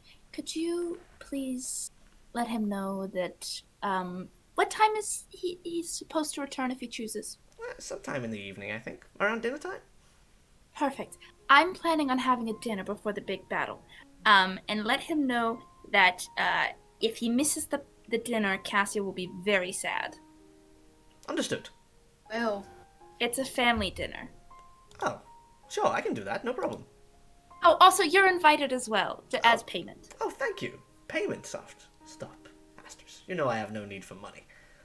I know, it was just a friendly way of saying that you are invited. It's very lovely, thank you so much. Anyway, I'd better get ready and started and... all of that jazz. Thank you, Gunther. Ah, of course, anytime.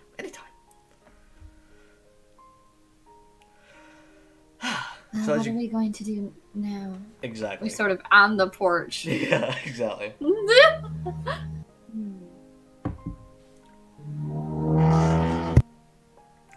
Well, hopefully those daisies and this dinner are motivation enough for him to come back at least for a bit. Fight for his home. Cass, I'm sorry that you lost him again. well, willing, will be back. I'm just really eager to get this shit over with the city. That person, Reina, he seemed interested in.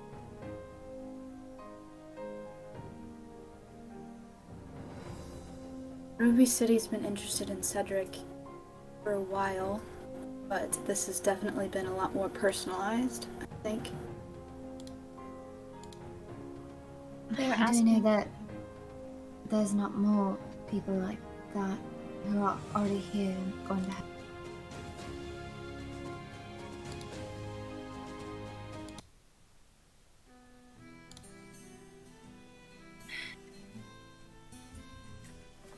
I don't know. You could ask him. Good question.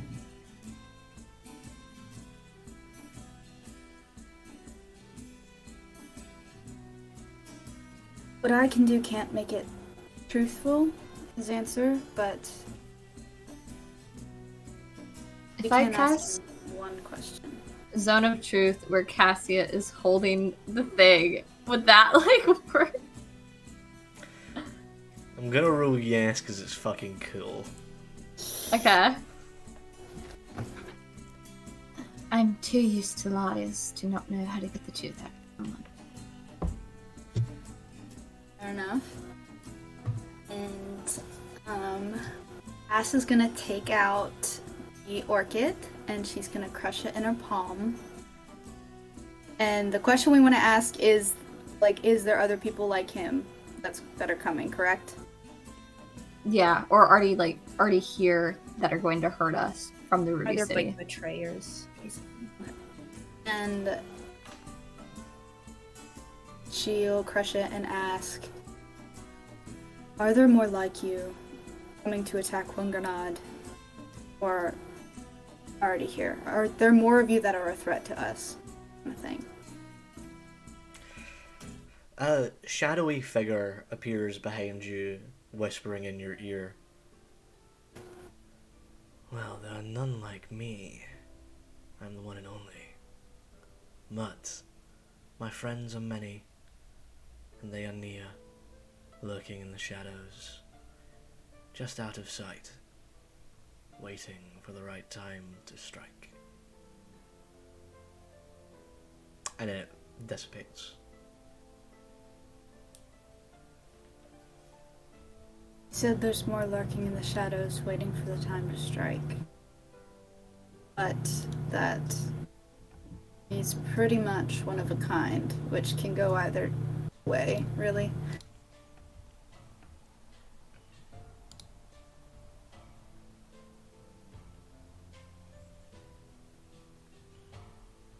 Well, I don't like that answer.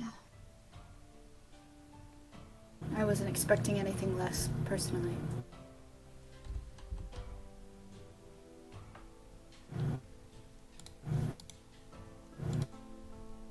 Do you think there's a way for us to find people like that? Well, if we get rid of the shadows, they have nowhere to hide.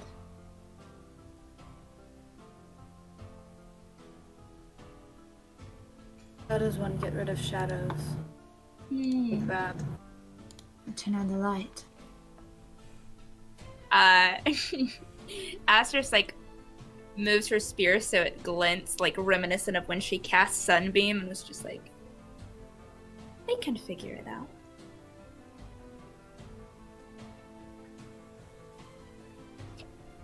I need to rest. I have much to process. I did not shut down at my usual time last night.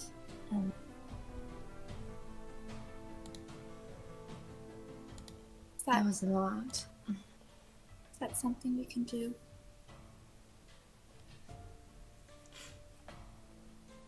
Yeah. If you'd like to, I think I need to go and have that talk with Taipin now. I'd like to spend some time with family. Well, or anything else might happen. I should like to go stare at the horizon, I think, while I rest. Fair. Sure. So, well, as you're walking down towards the Endaran camp, you can see that standing at the table with Pred is Tyvain. They are standing and enjoying a glass of wine together. They seem to be laughing, kind of joking. A couple of like prods at each other. But when Tyvain sees you, his eyes go wide. Excuse me, Pred, I think I have to leave. And he kind of turns on his heel and begins walking away. Tyvain. Stops dead in his tracks. Turns. Oh, Willa, I didn't see you there. I need to talk to you. Talk, sure. That's I can, of course, talking. I can do that. Would you like to do this privately? I could take us to an island that is filled with turtles. This is fine. At least allow me to put down a little bubble for us. No. Okay.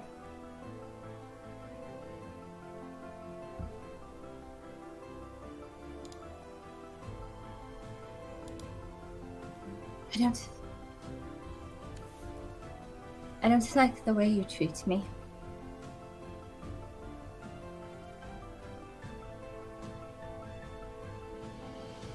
I have given you more than enough opportunities.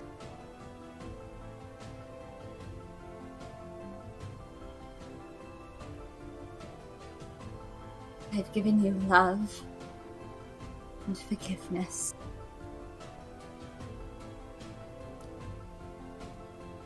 But I can't force that same respect out of you.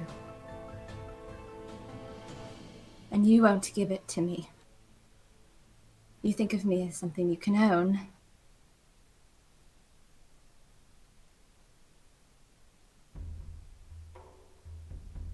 Which I'm not. You can't own love. You can't own people.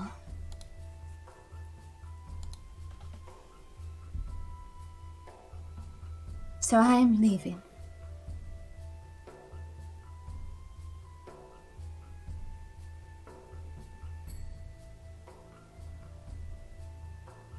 One grenade Do you or You.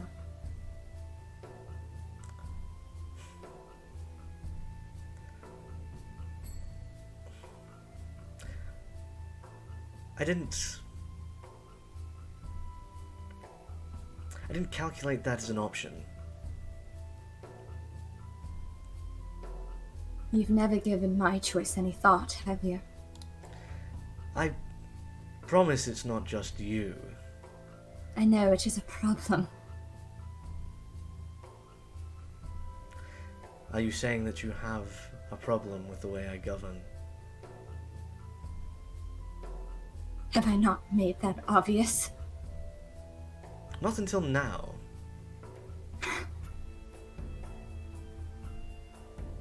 Every action you have made, I have told you is wrong. Every way you have done things has hurt me. Has hurt our people. I would say that our people are thriving under my new leadership.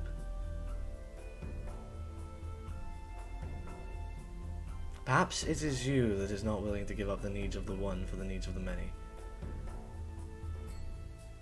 Little selfish Willa thinks that your own needs are above that of all of Indara. And that's fine, perhaps, but if you wish to close yourself off from the stars and the gifts that have been given to you in your divine right as an elf, that's fine. I gave up everything. I made my own people hate me to follow your stupid quest, to find your stupid shrines, and fix your stupid divinity, if you can even call it that. I don't have parents. I don't have a life outside of the church because every moment of my life was dictated by Salah and you. Living for divine purpose, you make it seem so bad. It was. Is. Then perhaps you're not the chosen one I thought you were. I am sorry to have put so much burden on you, Willa, and not knowing that you weren't strong enough. Says the person that has had to beg me to lift them off of their knees. Know what I think? I think that you're scared, and that the only way that you find power is through controlling people who are stronger than you. Because if you manipulate us and you hurt us, you think that you're better, which you're not. My only wish for you, Tyvane, is that you look at how you treated me. You look deep within yourself at whatever power Salah has, whatever godhood means to you. And you think about what we could have been, what I could have been, what I would have done for you, how I would have loved you, because I would have loved you so much.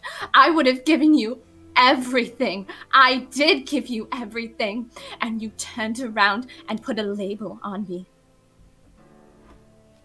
That's the difference between you and I. My power comes from love.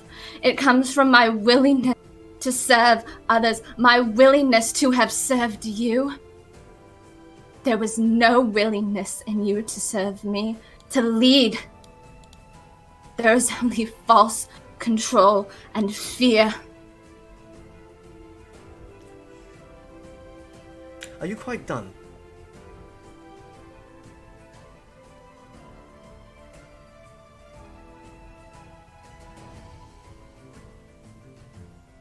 Queen, I am not your queen.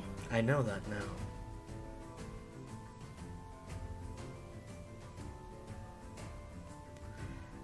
And you are no king.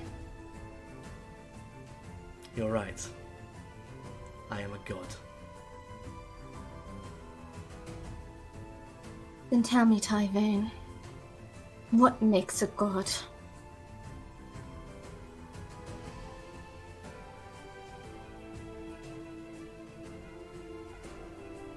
Because all I see is a scared little boy.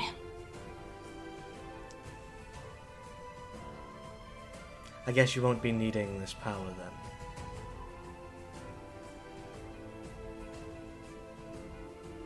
He reaches forwards and begins to pull your power out of you, and it sticks.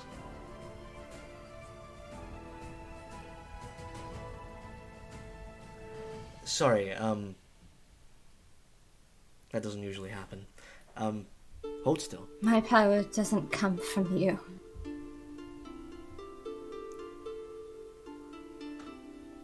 That is unexpected. You can't take love.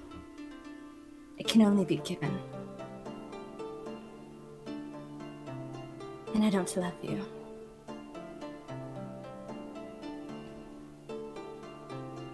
I've tried and you wouldn't let me.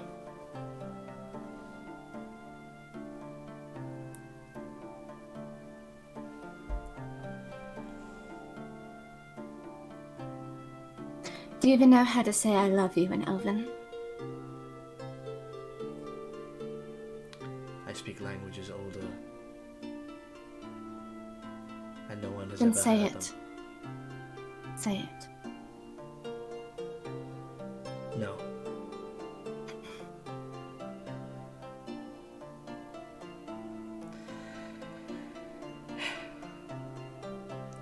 You look down and the crown is in his hands. You know, you overused that too. It's broken now. It's just a symbol, Willa. Of what? A new world, I guess. Long live Willow.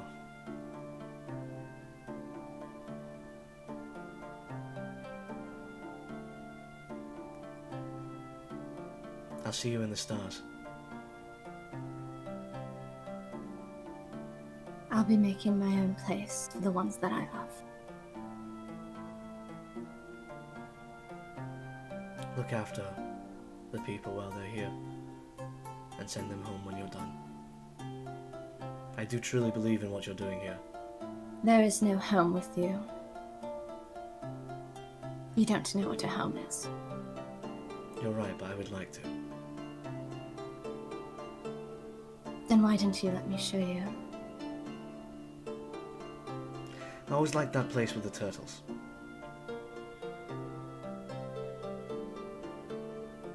I'm suddenly feeling like an extended visit is in order.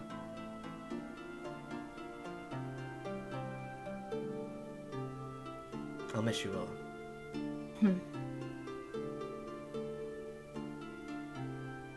Have fun turning your back on the world. He seems to mutter something under his breath. What was that? You're right. I can't say it.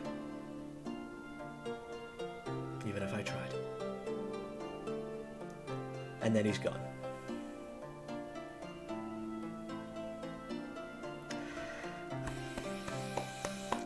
You can have inspiration for that. Possibly one of the best monologues I've ever seen. And it takes us right up to the break as well. Yeah. Hooray! Oh my god. I want to very quickly say thank you very much to Outlaws, Tapped After D&D Boy Band, Samarius for the follows. Thank you for the raid on Transparent Bear. If you want to see more of this and see some fantastic art, join our Discord, !Discord, and we all love Willa so much. We're going to be taking a 5-minute break just here. There'll be a 1-minute ad running. Oh, yep. Our recap is up on the YouTube. Oh, and our recap is up on YouTube as well. From last session. And our last session is up too, right, Vinny? Yes, and our last session's up. Nice. This is chapter 2. It's going to be a lot of this going forward. We're going to be running a small ad break just now, and then we'll be back within 5 minutes. My god, guys. Oh my god. Holding on to that one for a while. That was so good. Holy shit. Same to you, Vinny. God. Yes! Jesus! What a my dick. God. Dude, Willa did that in front of the entire, like, her entire people, too. Like, he was like, let's go talk to Rose, and she was like, no. Mm-hmm. She shut down all of it. Yeah. I gotta take a break. Damn, I know. I need to go change my laundry. Oh my god. Oh my goodness. Ooh, laundry. Yo. What a time to be alive. So fucking good. So fucking good, y'all. Oh my god. I love it here. I'm gonna keep the break screen company, if you can hear me. Throw some things in chat, I guess, if you're still here. I'll share secrets. Oh dang, Hillary can hear. Leave.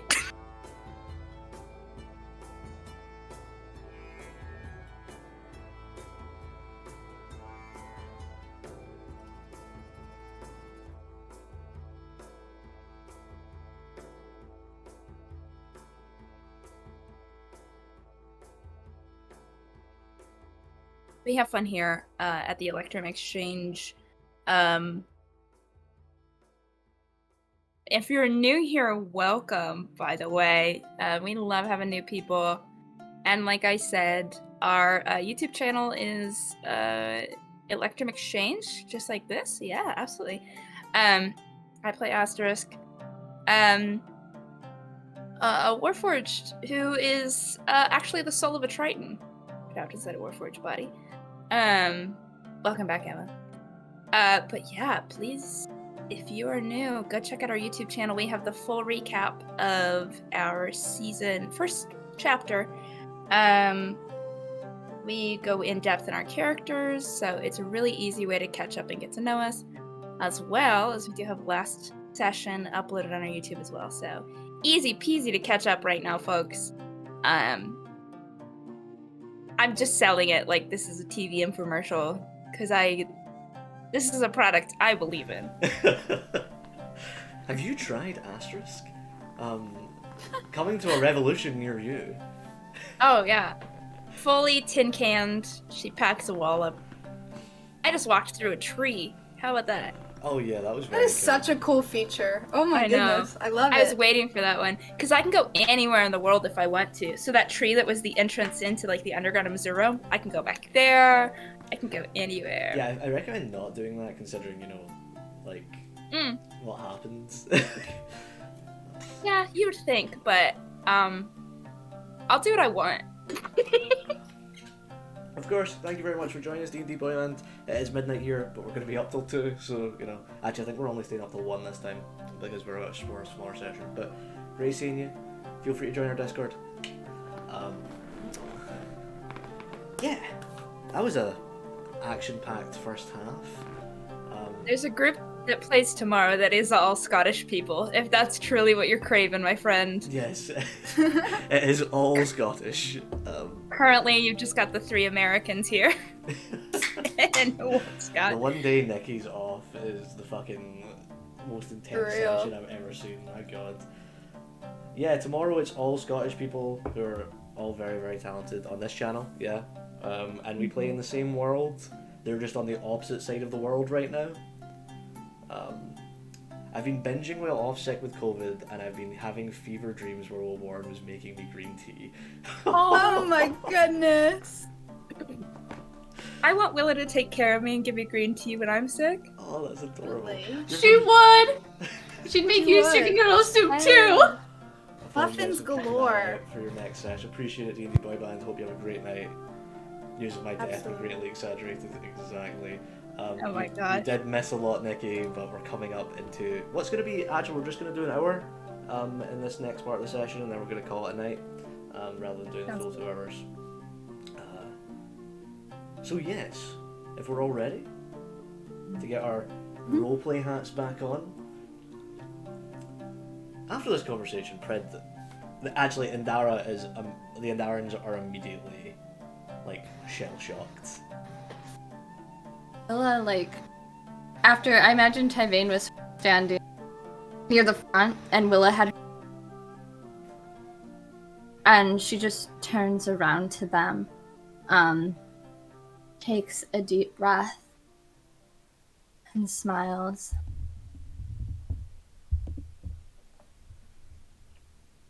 I know that many of you, like me, have grown up in the church and with Salah and Tyvain. But we have to stop blaming them for all of our problems. We have to stop expecting them to do things for us. We have to come together like one Grenade has. Look at this place. Look at the fields. Look at the families. Look at the love here. Keitha walks up next to you.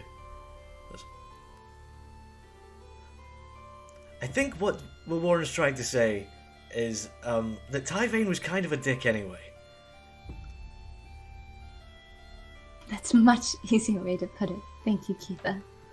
Pred also kind of walks up and goes, he was kind of arrogant, yeah, but I've never seen anyone shout at a god like that, Willa. Sort of had to do it a lot with him, and a good friend of mine, he made me realize, well, he and my other family, they made me realize that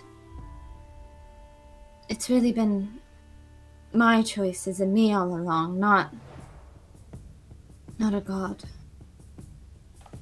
And even if the gods still are real and they control some part of our afterlife, if it's someone who wants to put a name and a label on me and own me, then I don't think I want to go there. I think that I'd rather make some place for myself and for all of you. I'm no god. Varu is the first to kneel.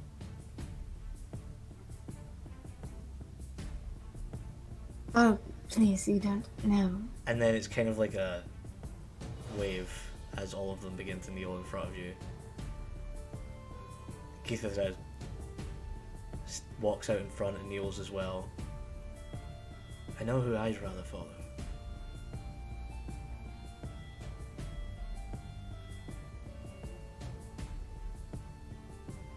I will never leave any of you at the back. We know.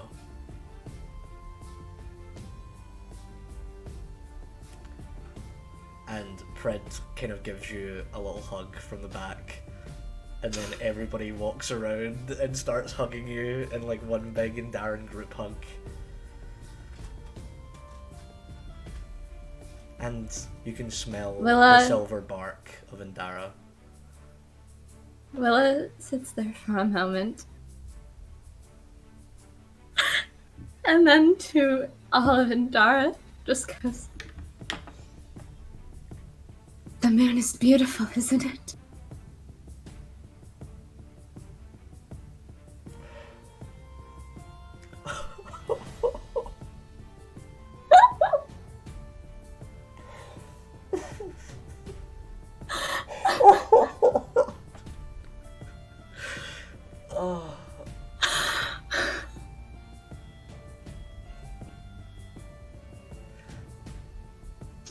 And over the muffled tears, you can hear in like the original Sylvan. Oh my god.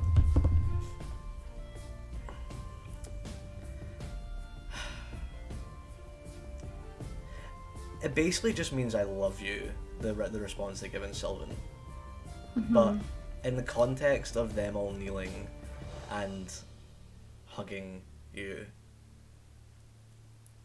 it seems more like family, is what they're saying back. Hmm.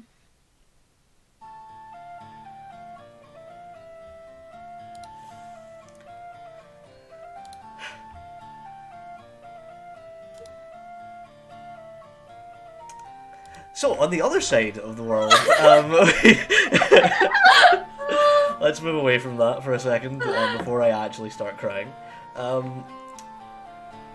Who's doing things? Cassia, you're doing things. What are you up to? I guess Family Valley time. Oh, because sure. keeping up with the valleys. Yeah, we love keeping up with valleys. Koru and Orum are doing garden work together. That's going well. They're just kind of weeding out the garden, trimming around the tree. They kind of wave at you as you come down. Koru, you look sad? Maybe? Is it really that hard to tell anymore? Could be angry. A little bit of both. See, that's what was confusing me. Would you like a hug? Or Stands up out of his wheelchair, little motorized legs going. He gives you a big hug. I think there's more lemon tart in there.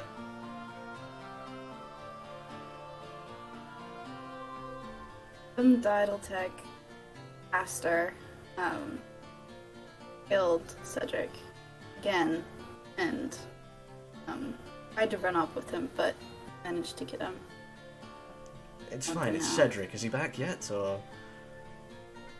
Apparently, according to Gunther, he'll be back by dinner, but... See, it's fine. If he's willing. He'll be willing.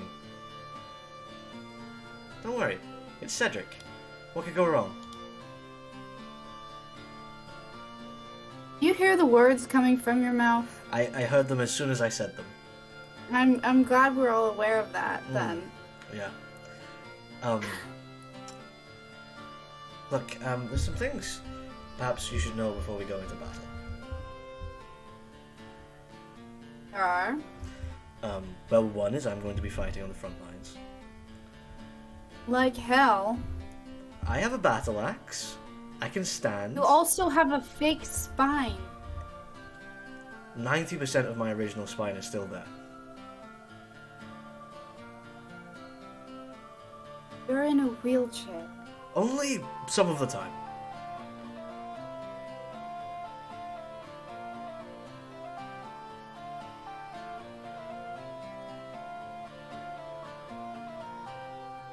You're gonna have to make a better argument.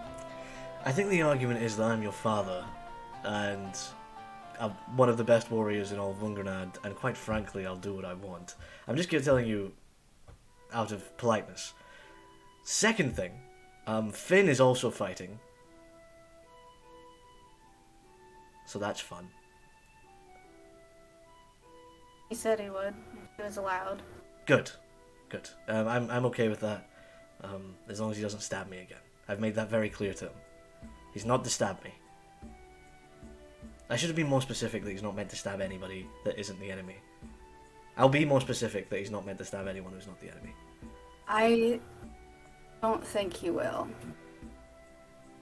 Okay. And obviously this isn't the first time I'm going into battle. I used to battle a lot with your... not with your mother, but with your mother alongside me. You remind me a lot of her. How are you feeling? I don't even know how to answer that question. Not really angry? Or filled with... I'm a bit angry. Yeah. But just a bit, not like filled with white hot rage. What are you getting at? Nothing. No. Obviously not nothing. No, I'm just making sure you're not filled with hatred. That's bad. Hatred's bad. You should never hate your enemy. I don't like. That's fine. Don't like your enemy, fight them, kill them if you have to, but don't hate. Hate is what leads to atrocities. Hatred is a fire that rips everything apart. You kill someone, their son hates you, and he tries to kill you, and then your son hates him, and feuds begin, and you take that on a larger level to all of the Ruby City, and suddenly your enemies are monsters, or they're not people, and atrocities become okay. We can't bring ourselves to that level.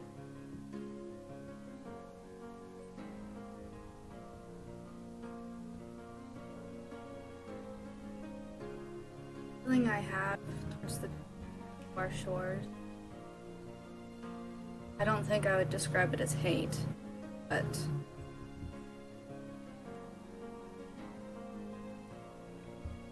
the ones leading them here, not people.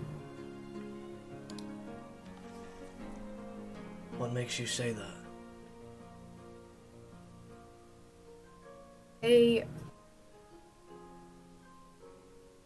All they do.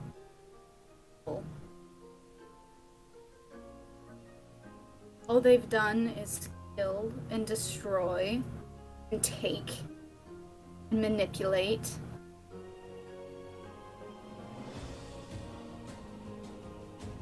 You can see a look of disappointment in his eyes as he sits down on a rock nearby. One day, me and your mother went to the woods near Indara. There were goblin raids. Happens often in Wungranad. And the two of us went into their home and we killed all of them. Just about all of them. Not the defenseless ones, no, but any who stood against us we killed. And when I looked down at the faces of the young children that I was leaving orphaned, I could see hatred in their eyes. And now, cathedrals have burned down.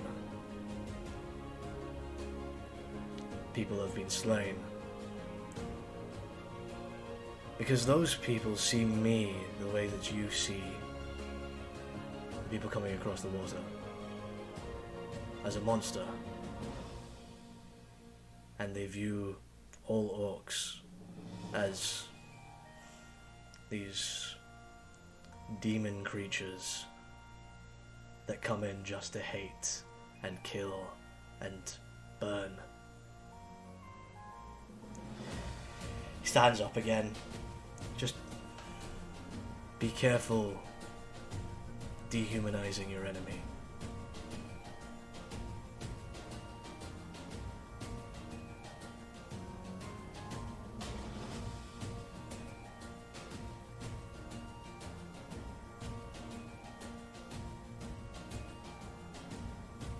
Eight have to care about them first.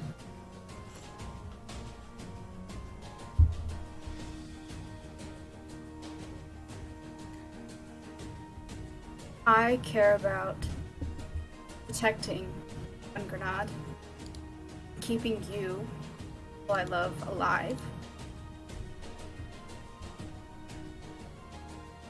I'm sorry if that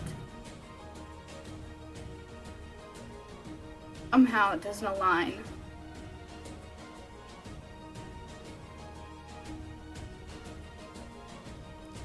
I don't want to disappoint you, but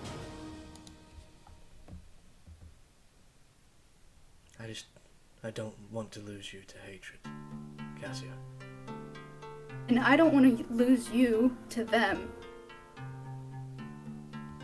I can't.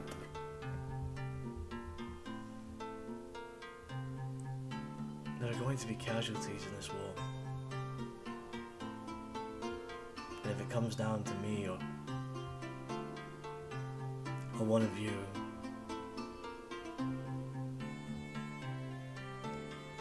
you think I'm going to stand there and let any of you die in my place? You expect me to do that? You're my daughter, Cassia. And you're my father. You haven't noticed you're one of the only people I have left. You have your whole new family. You all take such great care of each other. I'm not going anywhere. I'm indestructible. But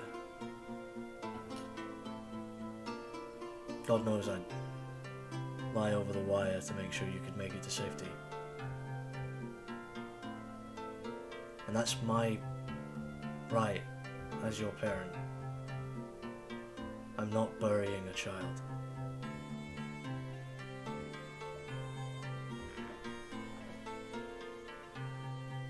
I can't handle to bury you.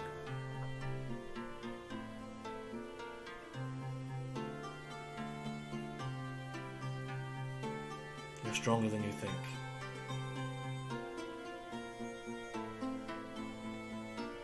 What if I don't want to be?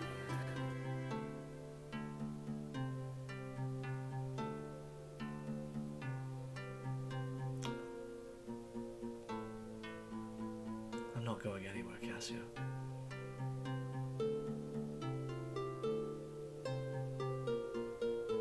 Neither are you, okay?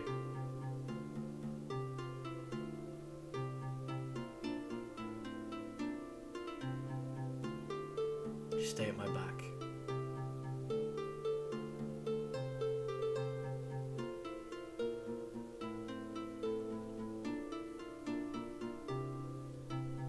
be at your side.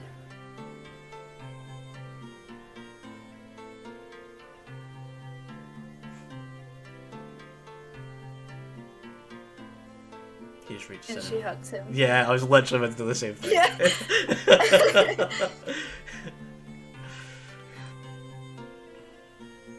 Okay, Petal.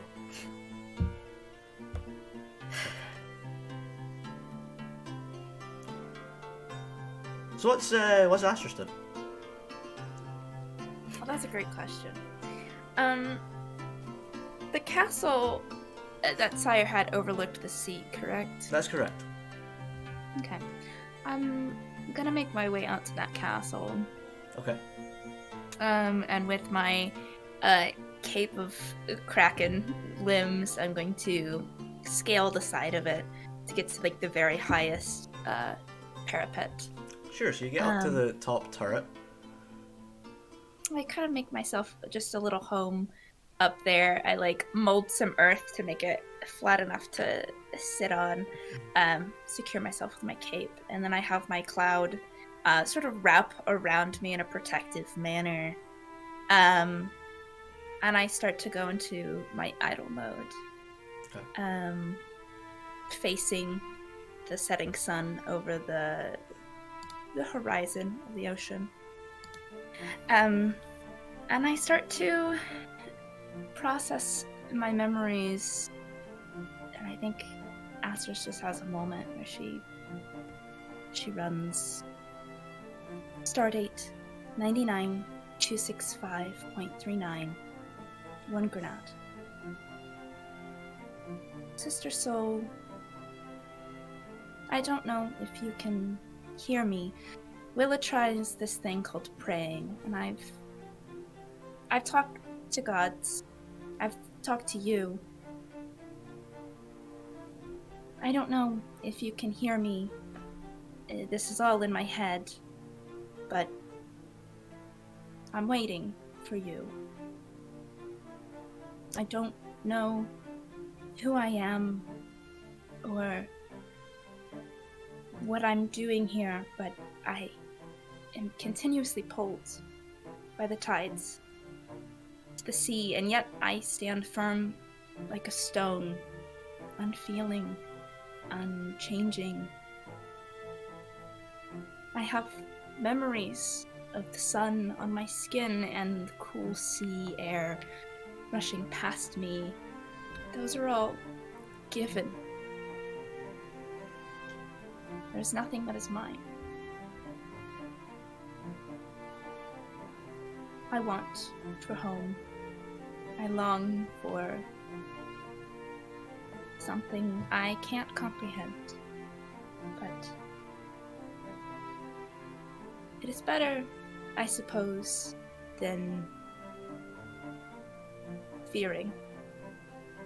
To sit and want is better than to keep running. I will wait. And then she just runs the memories of that day. Her sister sleeping peacefully in her arms, touching her forehead to give her memories.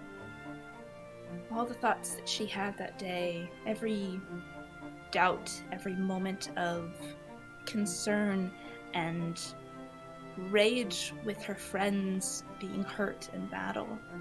All of these feelings that she does not have the system to process, just compacted and filed away as she sits, solitary, stationary, watching the horizon. Clouds dance on the horizon, the brewing of a storm, grey storm, clouds turning to black. In particular, as the storm clouds loop together, you can see the shapes of a horse, a large horse in the storm clouds. It's kind of a light blue colour. The second sweeps in another horse running across the horizon, slightly smaller than the first, and seemingly made of metal. Dark iron. And then a smaller horse at the back, a bright, illustrious blue. and it seems to be staring straight at you as these horses sweep over the horizon and into the water. You can see large waves come up behind the ships and begin to sweep some of them away, deep into the ocean. Looks like about 4 ships were completely just taken over by this large wave and swept into the ocean. Looking down, you can see the foam of the water that has now been churned up sweeps out onto the sand and begins to form. It takes shape into a beautiful blue horse on the sand that looks directly up at you. I stand. Thank you. It kind of shakes off the water and walks up to the door of the castle and just stands there. I make my way down. Make your way down. You can see that the horse has large fins and gills and seems to be corporeal, not just an illusion. I reach out to touch it very slowly. It pushes its head towards your hand, and as you touch it, you are greeted with a vision. It's you. Well, you can see through your own eyes, and you're in a castle at the bottom of the sea. You're in the stables, it seems, which is just coral ground and tied up seahorses. And one of them looks just like the horse that you're standing in front of now. And you point to it and go, that one.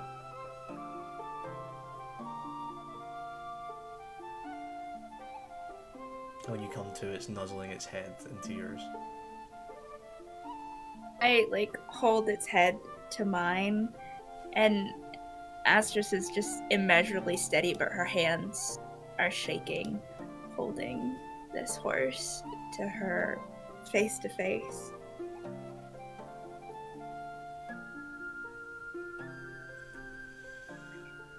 Who are you? Are you casting Speak with Animals? Mm-hmm. I think you knew my great grandfather. I was sent here by Azure. I'm so grateful. She knows. You've saved me a great deal of trouble. What can I do for you in return? Allow me to carry some of your burdens. For a time.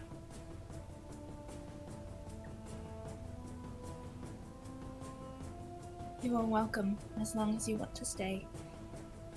I'm grateful. My name is Stardrop.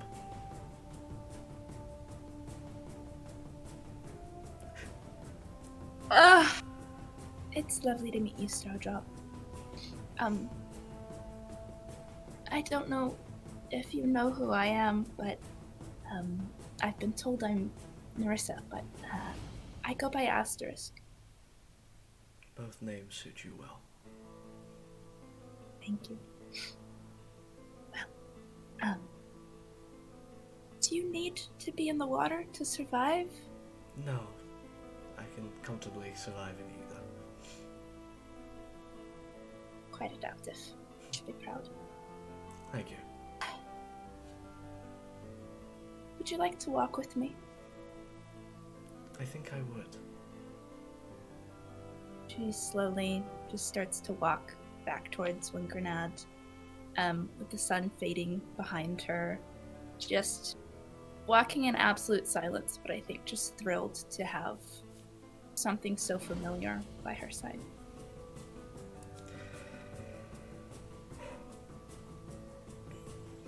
Okay.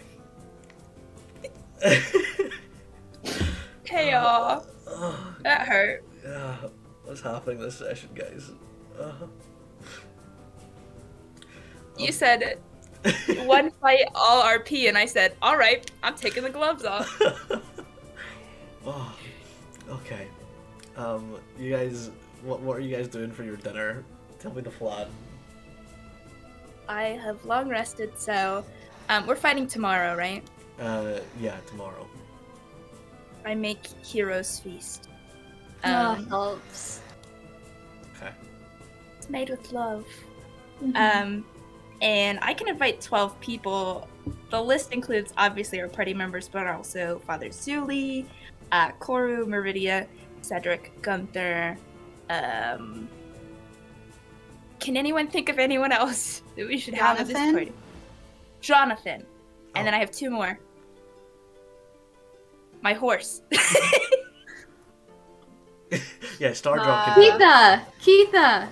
Keitha. Okay, Keitha can come, sure. What about Prid? And Fred? Okay, Or Fred. Rin? Ren's just kind of been hanging about. He's... I invite all of those people to converge on this large table full of everyone's favorite food that I've seen. Every food that I've ever seen cooked, basically, is on this table. And I invite them to join in feasting with us. Okay. Sorry. Can each of you... Can you... okay. Okay. Wella, can you roll me a D100? Yeah. Oh, I know what you're doing.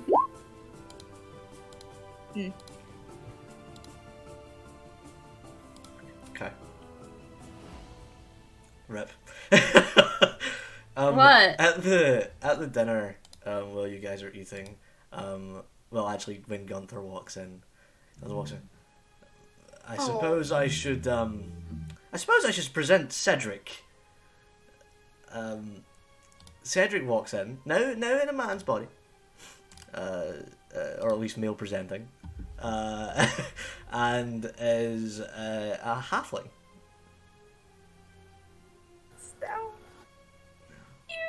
Little halfling with dark black shaggy hair, 2 brown eyes, maybe 4 foot tall, still but kind of jacked, you know. All right. Sorry for dying back there. Well, runs up and hugs him and like lifts him up in the hug. I really don't like when you do that. Please put me down and don't tell Meridia that that's allowed. Meridia's here. Meridia sees. Meridia just immediately picks him up by like the scruff. It's like, haha. She's like 7 foot tall or 9 foot tall. So the relation's gonna be real interesting. Yeah. Oh my god. He's just like little legs are kicking. Like, put me down. Meridia, come, and Willow like picks him up again, like a little baby, and like sets him back down on the ground, like ruffles his hair lovingly. I hate You look this. so strong. I wish I hadn't come back. This is the worst. You Don't love say that. us. I do. Plus, I just ended up on this fucking beach. Again? Yeah. Didn't like it. So, Did you see anyone? there was this really fiery girl with a bright fire owl on her shoulder.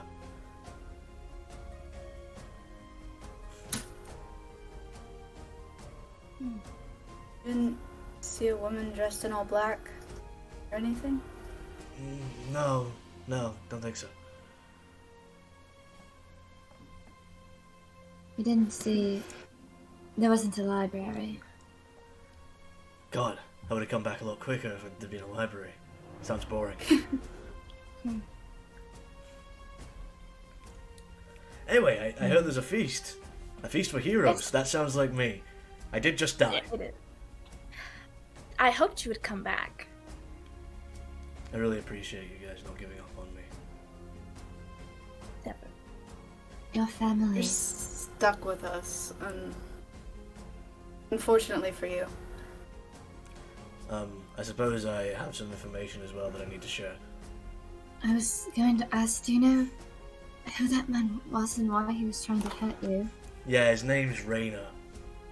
He's either Didotech or Ermincorp, not entirely sure. He's one of the strike teams they send out, is what he called himself. They weaken up the area before the invasion. He says there's 5 more.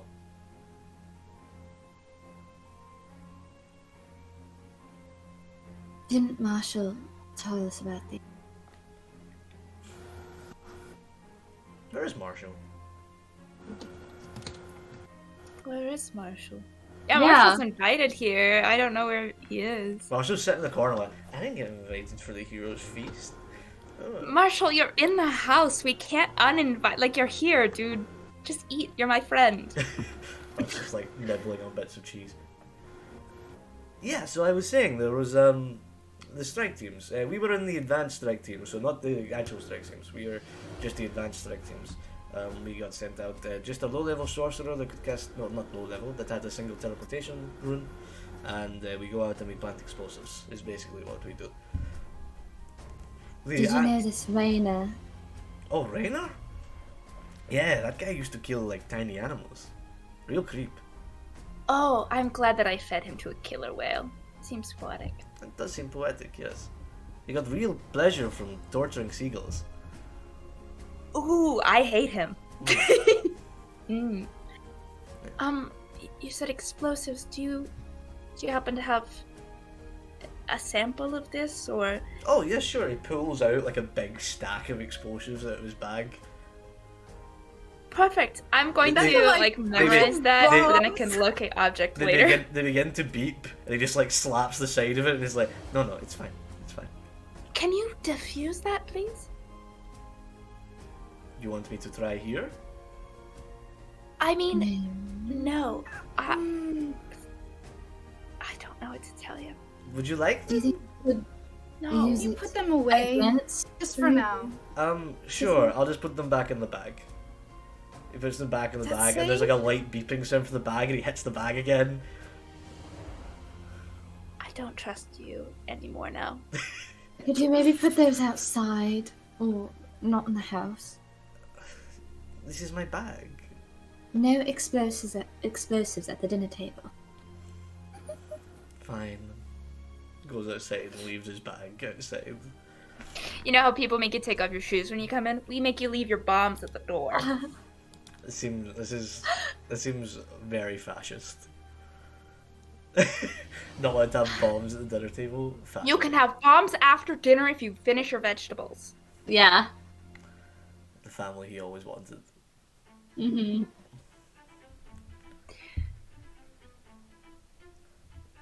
So if you have dealt with Rayner, I imagine there are a couple more strike teams in the area. Do you know how or where we can find them? That's what I was going to tell. Says your man Cedric. He was interrogating me for a while. I think there's some in the crypt. Oh. They're also at the inn, I think. The burned down inn. Well, we should go take care of them before they know that we're here or know of them. Cedric, did you tell Rayner anything while he was hurting you? I told him my entire life story, but I didn't tell him anything about you or our plans. What did he want with you so badly? You wouldn't know this, but when he killed you, he tried to run off with you. Well, Did he? he said something about killing us and raising our dead bodies to fight against our friends. Ooh. I go around the room and start counting my friends, and I'm like, I think we've got most of them. Slumber party tonight. Everyone sleeping here. Sure, if we're all gonna die tomorrow, then I guess slumber party's a good idea. Good. Plus- I'm the optimist. I've died quite a few times, it's really not that bad. Let's not make it 3. Okay, I promise, you promise. We'll make a deal out of it. Sure, it's Koro's turn anyway. Koro kind No, of wheels over and not laughs. that either. Mm-mm. You'll be at 10 deaths before I die again, you old bastard. I hope this new body's a little bit more comfortable. You know, I don't know. Bodies can be tricky things. I've been so used to my old body. And it really makes you think about yourself, you know? I know. Oh, of course you know, yeah. Warforged and all that. I just think I've just got some thinking to do, that's all.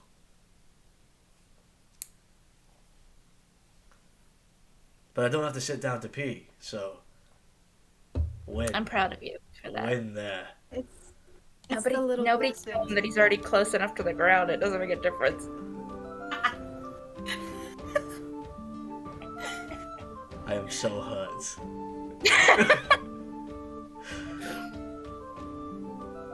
Pain. You're Glad only you're like back. a foot shorter than me. You're fine. So you all get your heroes' feasts, and you all get a long rest before the war next session. Does anybody have anything they want to do at night? No, are we all just gonna have like our slump? Everyone stay in the night. I don't think I want anyone to like leave the house after I've heard that there's a strike team out there that wants to take people and resurrect them. So Fair. Cass would probably just visit the tree, but not like long. Sure. It's kind of, hey, hope I don't see ya tomorrow. And I promise I'll try not to send Koro your way. Love you! Adorable. So you guys are having your little slumber party? Any very fun, cute moments from the slumber party?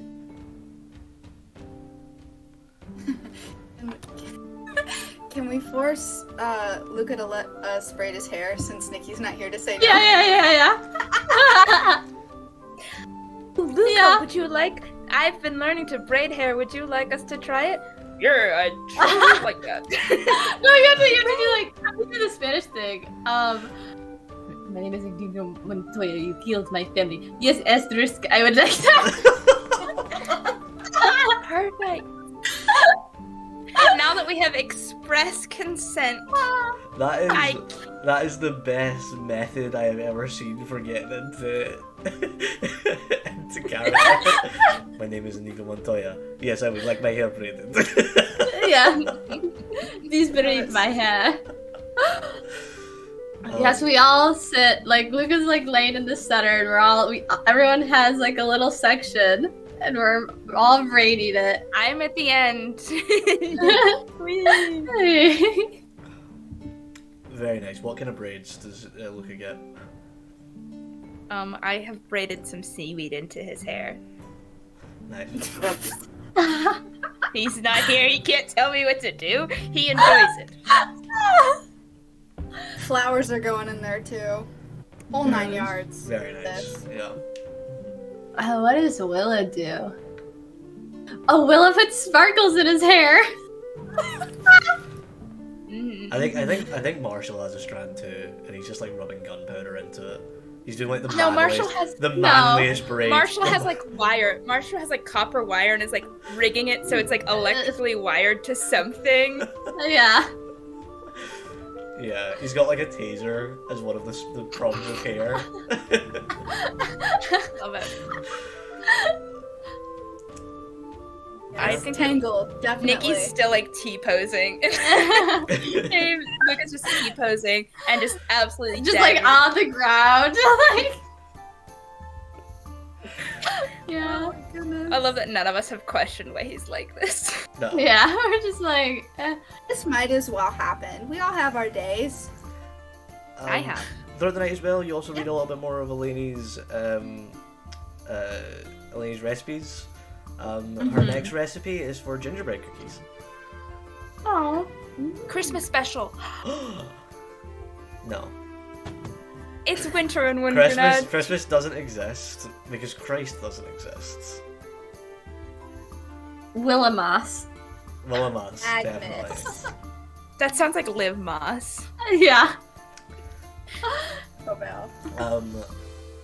And as well as that, you get a couple more bits of the decoded message using the T-posing Luca as part of your help here to decode. Willow, like, halfway through, after she does her first braid, she lets, like, Cassia and Asterisk take over, and she sort of, like, sits in front of Luca with Eleni's book, and is, like, her little notebook, and is, like, trying to do most of the work as they decode it.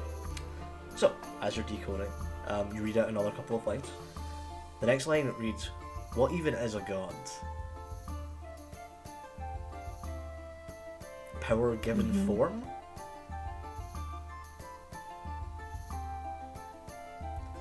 Power never truly dies. It only changes shape."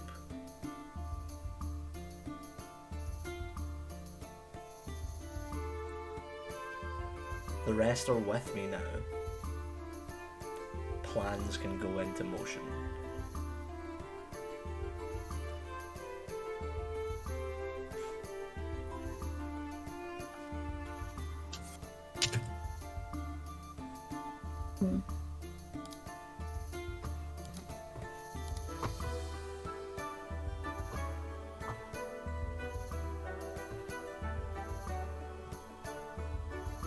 And Luca is looking absolutely gorgeous with the sparkly seaweed copper hair going on with some flowers in it as well.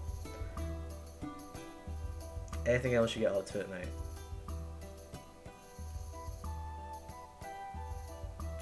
The first thing you hear in the morning is the large battle horn of Wondernad as the ships begin to dock on the sands. And that's where we're going to pick up next week. With the Battle of Wondernad. So next session is probably going to be entirely war. So there's a little bit of a shorter session, but I don't want to get into the war without Luca being here. Thank you everybody for watching. This was a great session. So much fun to have everybody doing some really intense roleplay there. It was a very intense session. Glad we got to do that. And thank you everybody who dropped in and left follows and lovely comments. Hope to see more of you later on. Next ones, tomorrow we've got the Scottish people playing, doing detective work in Port Millar, which is lots and lots of fun. So, yes, thank you all. Everybody wave, say goodbye. Thank you. I'm also Bye, waiting for everyone. Monty. Yes, double wave. So that can't believe I missed the Calm Before the Storm session. I know, Nikki. I'm so sorry. I'm so sorry. I think I can raid here.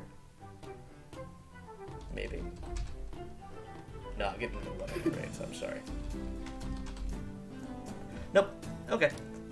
Goodbye, everybody. Bye. Bye.